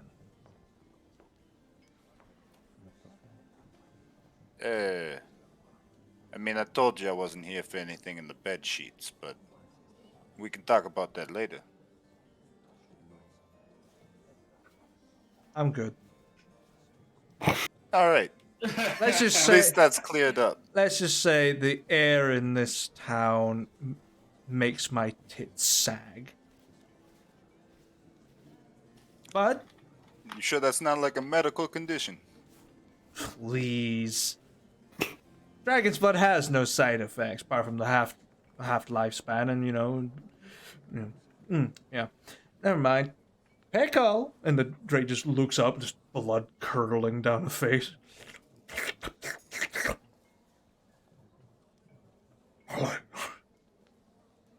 Someone wants to meet you. And this slightly greenish Drake just sort of waddles over to you. And just...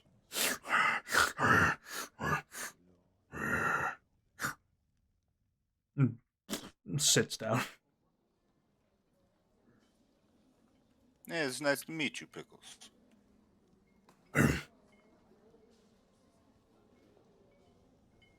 He likes you too. Well, that's good. I hate to get off on the wrong foot. So, I mean, would you mind? I spent a little bit of time here, kind of watching Pickles, I guess, bullshit with you so you got somebody to talk to that doesn't look like they're about to slit their wrists after this. I can revivify him if he tries. But it does make him more miserable. Feel free. Is there like an empty table around? Yeah, basically the largest table in the entire tavern. Okay. I mean, if there's an empty chair there, I'll pull up an empty chair and just kind of like sit, I guess, in between Pickles and her and grab the spiced. What was it? Spiced mead? Spiced wine? Spice cider. It's just Spiced cider? like hard cider, essentially. Yeah. Drink some of it and Cider. like keep an eye on Pickles and studying them. So what got you into the whole, I guess, Drake Warden sort of gig? Dragons were a problem when I was young. Sort of decided, fuck it. I don't want to set to be a damsel in distress, so I thought, take up the bow, take up a sword, go get me a dragon. Tame him, raise him, feed it, let it shit and piss all over your home until it's toilet trained, and then go fight other dragons with it. I mean, it's a drake. It's quite close, but not exactly full dragon. Very fast on the ground, though. And, I mean, are there many hostile dragons here in the Feywild that you fight with? I only know of, I guess, one that kind of has a weird, tale about it, bringing people in with the promise of things and then they're never seen again. Ah, the Witch Queen. Yeah. Yeah, she's a little Dathramir, I think that was her name. Rathromir, yeah. She's a bit conniving, cunning, smart. Chip on her shoulder, because basically, dragons like to leave a little something behind, usually other dragons, and try to make an advance on Zathros, and Zathros, being the party animal and bachelor that he is, shut her down. And she's always had a chip on her shoulder and got a bit bitchy about it, and sort of became what's the Sylvan word for it? Sundare. Ah, all right. Uh, Honestly, not what I expected hearing the tales about her, but I guess everybody's got a certain reaction to being turned down. Well, beyond that, there's no real dangerous dragons now, apart from Pickle here. Maybe a couple of others that spawned into the world. There is the Mind Eater. I don't think you want to encounter him. I mean, if the name's anything to go by, I happen to like my mind. Fair. You'd probably be more like finger food to him, but yeah. Likes wizards more than anything. The brainier the better, apparently. For a second, Rano flashed into his head, and then Brainier got brought up, and he was like, still undecided. And a bit of salt and pepper. Serve it right up. Beyond that, I've had pickles for the past 300 years. Gesundheit. Yeah, Yeah, thanks, sorry. 300 years, huh? And, I guess, you said you went and found them. Where'd you find them at?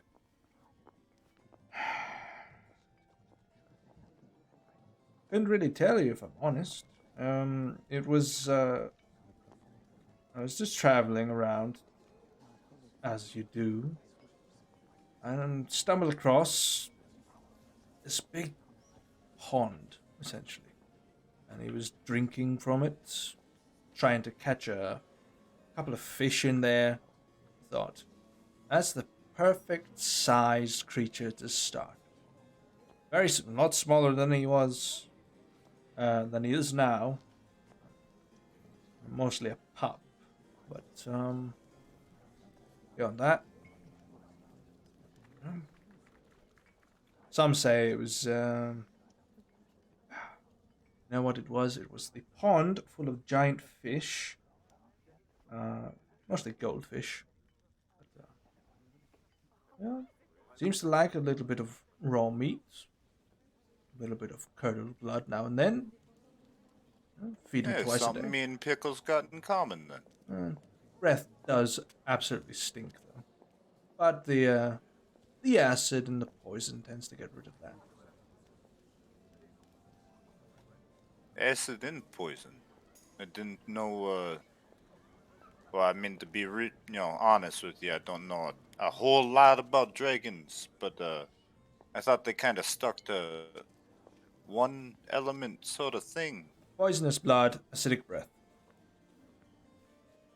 Ah, alright. Dragon's blood is very good at making a pretty lethal applicant poison. But downside is you have to smear it on something to kill it, and you typically need really thick gloves to do it.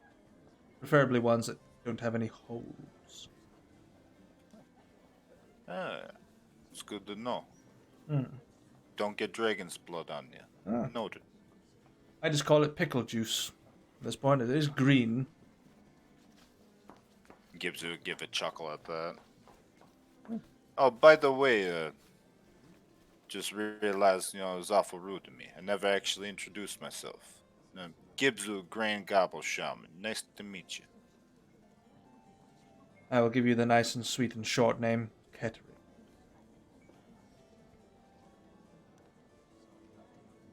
Gives a nod. Hold out his hand. Shakes yours. You notice that she's missing her 2 middle fingers. She reaches out.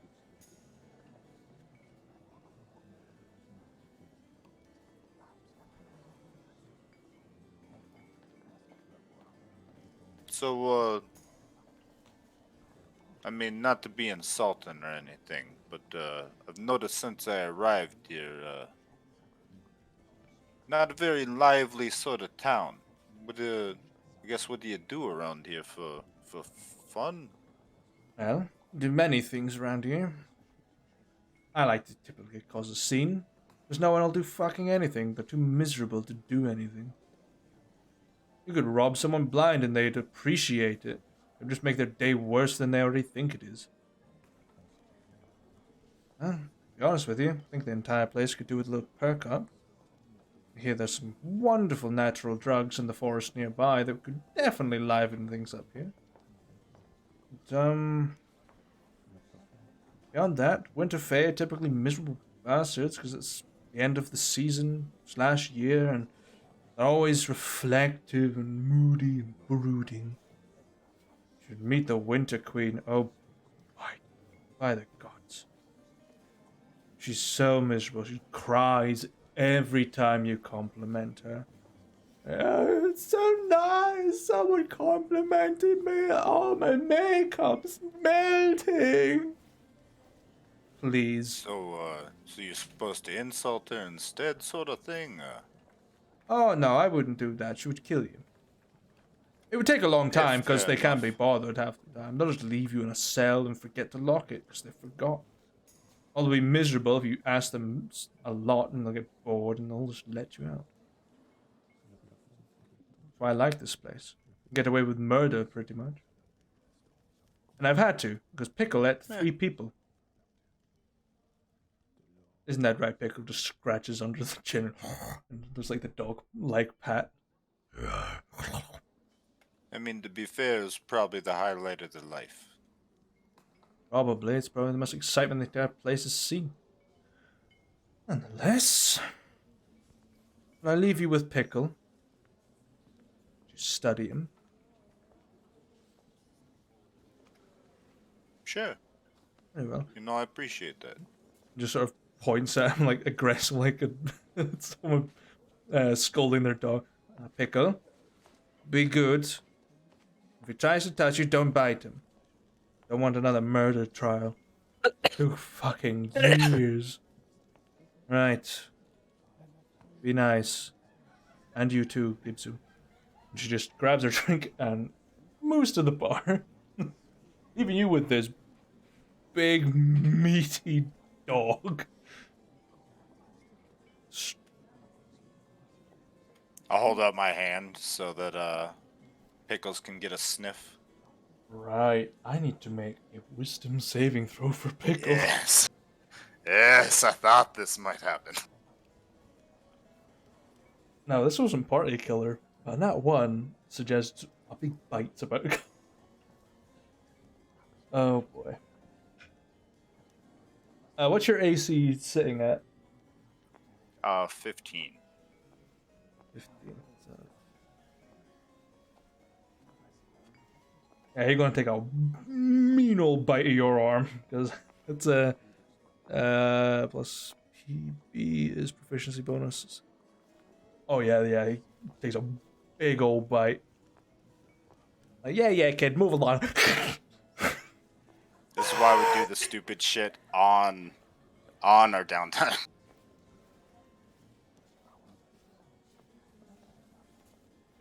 Are you resistant to acid?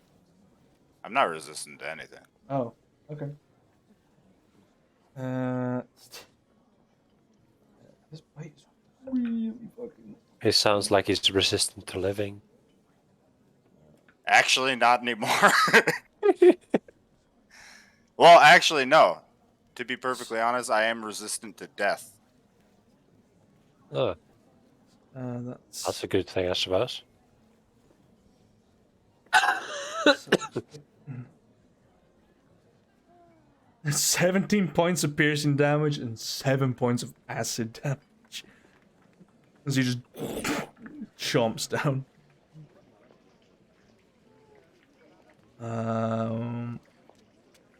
Ah, shit.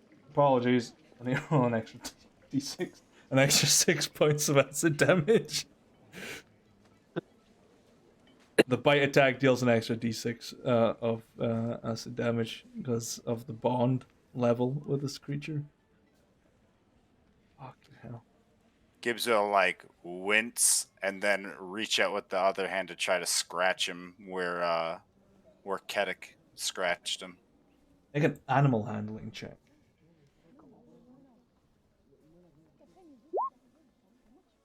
He's like clamped and locked his jaw.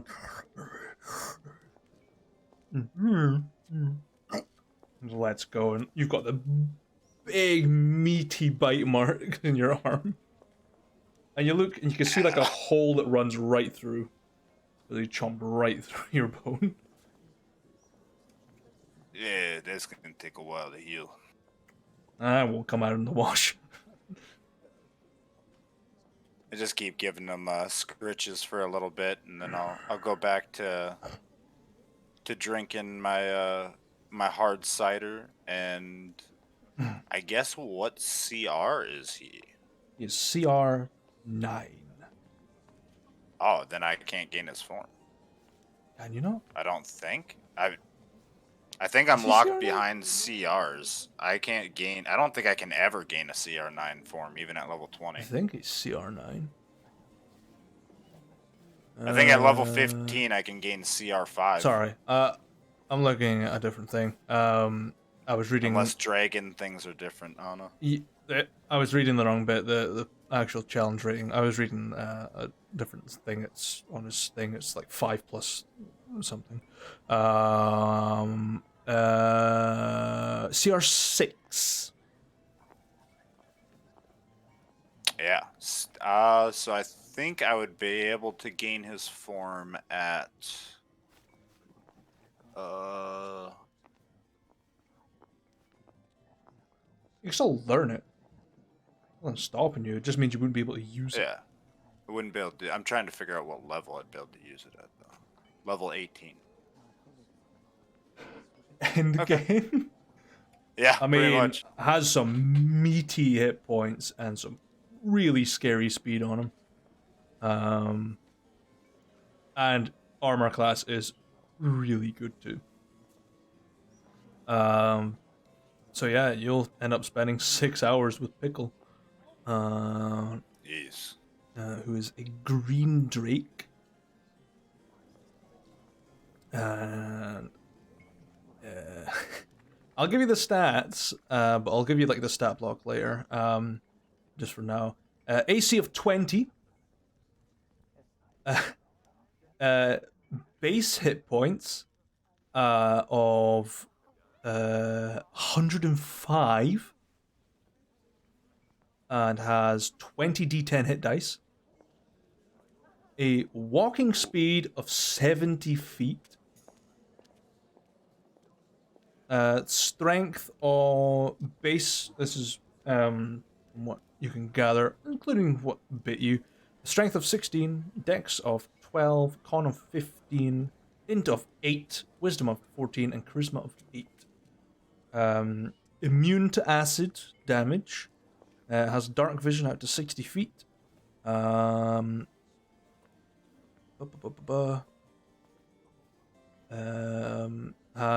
a bite, a claw, and a tail attack. The bite is the only thing that can use an infused attack. So acid damage on top, which is 2d6.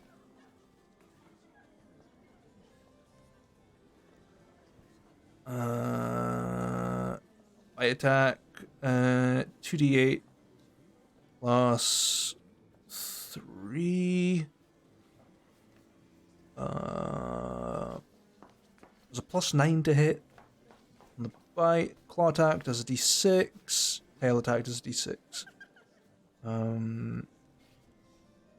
Has a unique feature. Well, Pickle does, which you'll gain from learning his form. It basically emits like these spores. Very small amounts. But when, as a reaction, when another creature within 30 feet of the form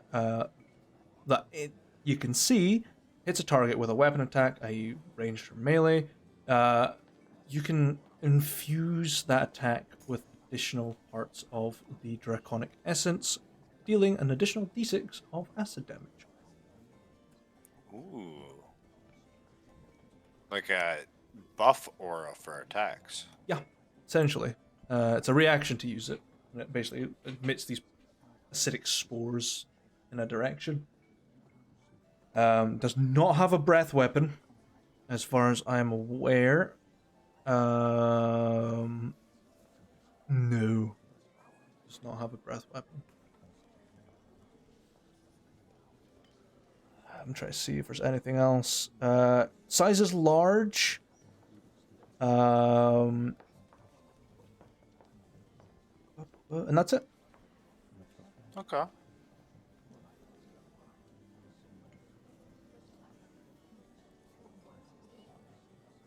I guess at the end of the 6 hours, does Kedik come back? He's watching. I'm just rolling every hour to see if Pickles bites you again. Fair. Not on the second, not on the third, not on the fourth. That's caught. Not on the fifth. Not on the sixth. Doesn't bite you again. Hell yeah. I gave good scritches. This goes back to eating the cold blood and raw meat. Kettering does come back once she sees Pickle go back to his food. Well, told you to be careful. It does like to bite. Yeah. Cures wounds on you. Third level. You'll feel better. There's a pretty good bite on them, too. 16 points of healing. Ooh. Nice. Regardless, I'm sure you've gained enough of Pickle. I'm sure Pickle has had a fill of you, too. Yeah. I was curious if I could ask you one other thing before I got out of your hair, though. Mm-hmm. Yeah, like I said, kind of new to the knowledge of dragons, sort of thing. Could you, I mean, dealing with them more, I'm sure you know. Could you explain to me, I guess, what the difference is between a true dragon and a lesser dragon? There are several kinds of dragons. Lesser dragons, which are typically wormlings, which are young dragons. Actual young dragons, which are just a little bit older, sort of teenage years. Adult dragons are on the border between lesser and greater. And then ancient dragons and great worms are greater dragons. You also find other ones that are known as pseudo-dragons, so you get a pseudo-dragon form. There are luck dragons, there are other types of sort of offshoots of a luck dragon. And there are some other bits and pieces out there that could include that. There is a sort of lesser dragon that I've encountered. I don't think it's around anymore. I think it's been hunted to extinction. It was known as the armored dragon. It was basically entirely made of metal on the exterior. The scales were very resistant to damage, but little heat metal always caused a little bit of problems for it. don't think I've ever heard any stories of, I guess, fully metal dragons before. Very hard to come by. Well, I would hope. I would hope so. We did hunt most of them down. You will find unique dragons now and then, gem dragons.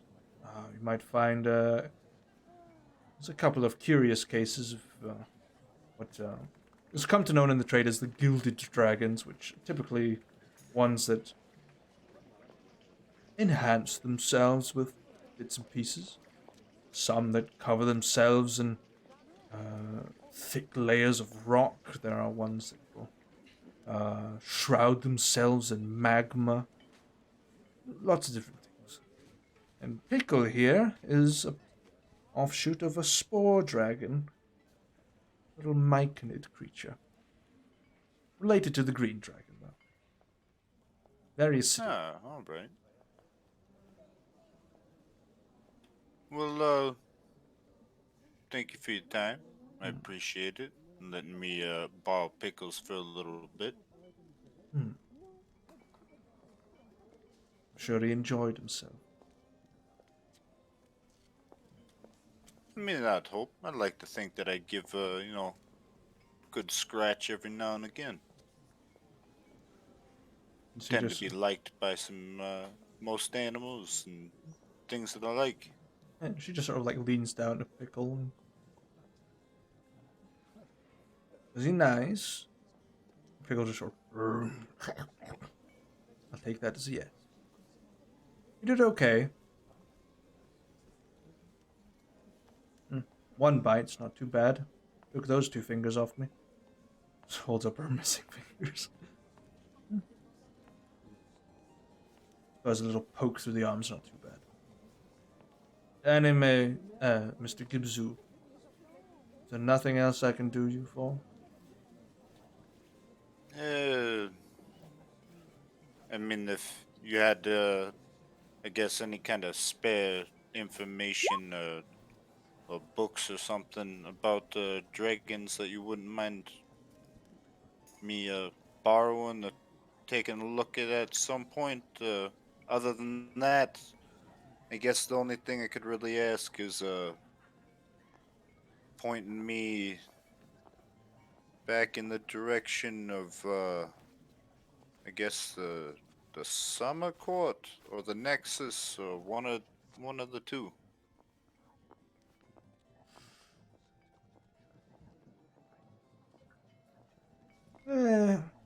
Why bother traveling? You can take the Fagate. Oh, you got one of those here? Doesn't work all the time, but works most of the time, 60% of the time. It's not bad odds. And honestly, I don't really got any more forms to warm myself up, so I guess it's that or I risk freezing out there. Right? Do you happen to know the passcode for the Summer Court and where the Faygate is?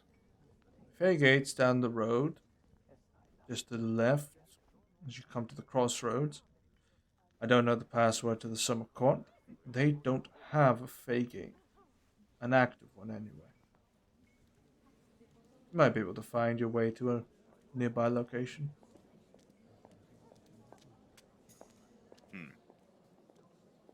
You know of a working gate anywhere in that area then?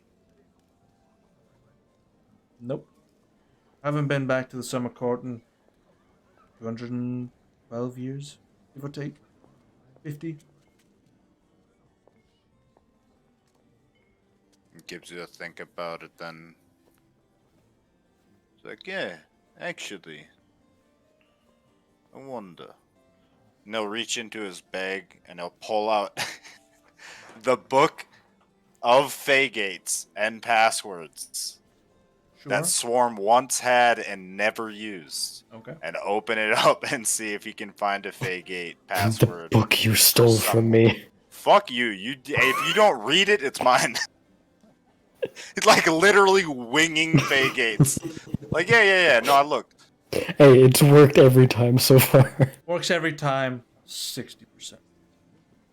Exactly. But you flick through it, it doesn't seem to cross your mind that these are Fey gates in the material plane, not the Feywild.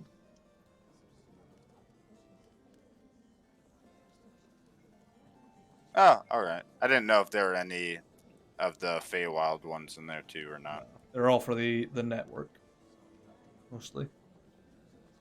Yeah.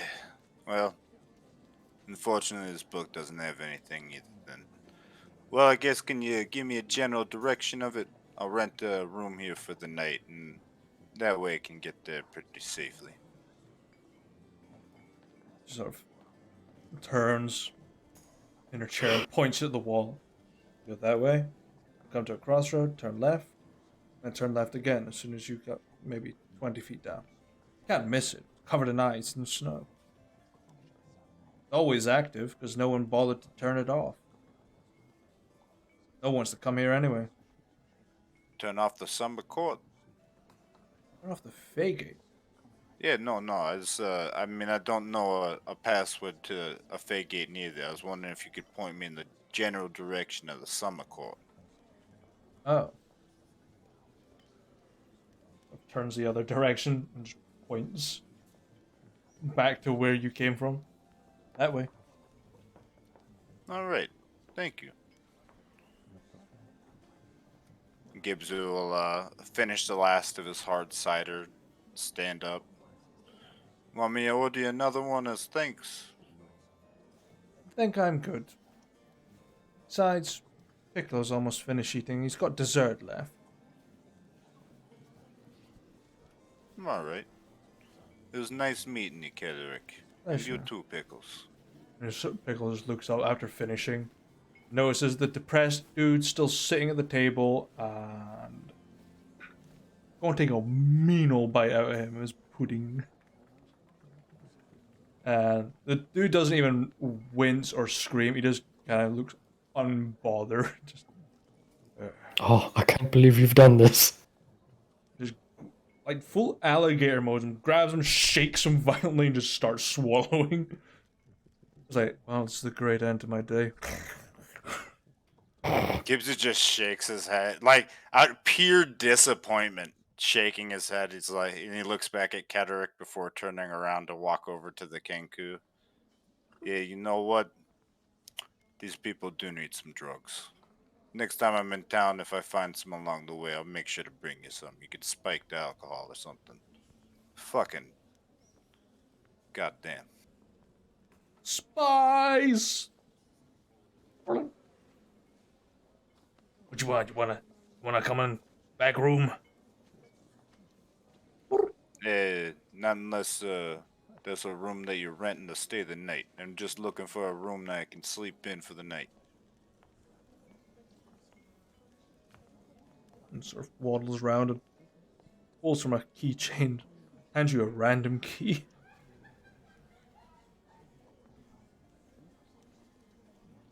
Key to my heart, princess.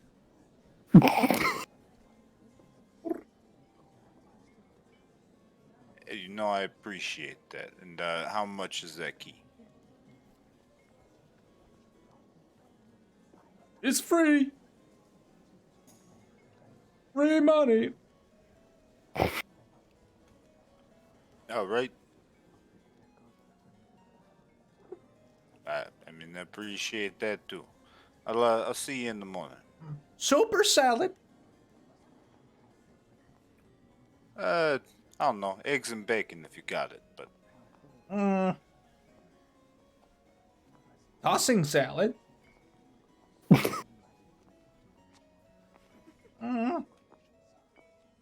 Gibbs are just like, look at the Kenku. I mean, if it's salad for breakfast, it's salad for breakfast. And he'll turn around and he'll try to find the door that the key opens. Sure. It opens no doors in this place. It appears to open a door to an igloo outside. All right. And how long does it take me to find which igloo this opens? It takes you a couple of minutes. It's very cold outside, but eventually you find it. You don't even have to duck to get in. You're about perfect height. You just sort of grind through. Just find yourself in quite a cozy little place, a little sort of bedspread, down, a little lantern that's been hooked into the dense packed snow. Just need a bit of a light ignited, and then you can lock the door, which appears to have like a magical sigil on the side that stops it moving. Basically sticks an immovable rod in its way. There's a small chest to put any belongings, and that's it. Gives it a shrug. Yeah, you know what? Nice little place. He'll lock the door and set his stuff down, and I guess you said there's like a bed and bedding there. Yeah. So he'll just get ready, call it a night. I imagine it's. Well, actually, I don't know. What time is it after 6 hours in the tavern, traveling, like mid-afternoon or some shit? It's 4 in the morning. Good enough for me. Gibbsy's going to bed. Yeah.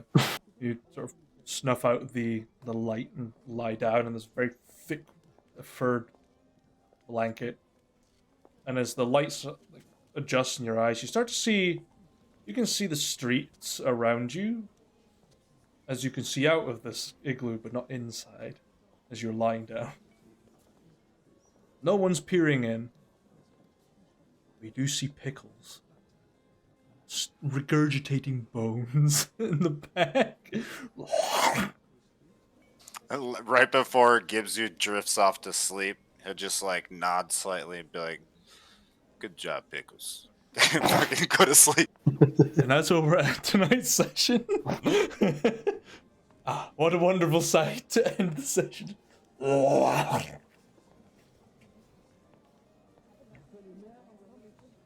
You need to make that a t-shirt. Just a small little Drake puking up bones like, good job, Pickles. Doing the Lord's work over there, Pickles. Doing the Lord's work. It's now canon that drakes are just big reptile dogs. Makes sense. I love it. Sure. And with that, dude, 3 things off of my list. I only got 2 left, bro. Another session? Maybe 2? We'll be fucking done with downtime, boys. I feel like a winter when I for... start, I'm gonna start the next arc without Gibson. Yeah. I mean, you could. It's It's technically not like already I couldn't started. catch up. Technically already started with him, without him. I'm gonna start What we this don't know is that frontline war Gibsu without is the Gibson. next arc. His next arc is riding into the next battle on top of Pickles. I can't change into his form until level 18. Kedrick, I need to borrow Pickles. Pickles, but you wanted Terry. I definitely can never. I doubt I will ever be able to transform into a Tarrasque form. True shape But change. Tarrasque can be beaten so easily with a single Cast polymorph true spell. polymorph. Yep. I'm going to end the stream. Thanks everyone for coming by on a very late and short stream for us. Thank you. And as always, stay safe out there. Chitty bye. Bye bye. Oh, Chitty so- bye.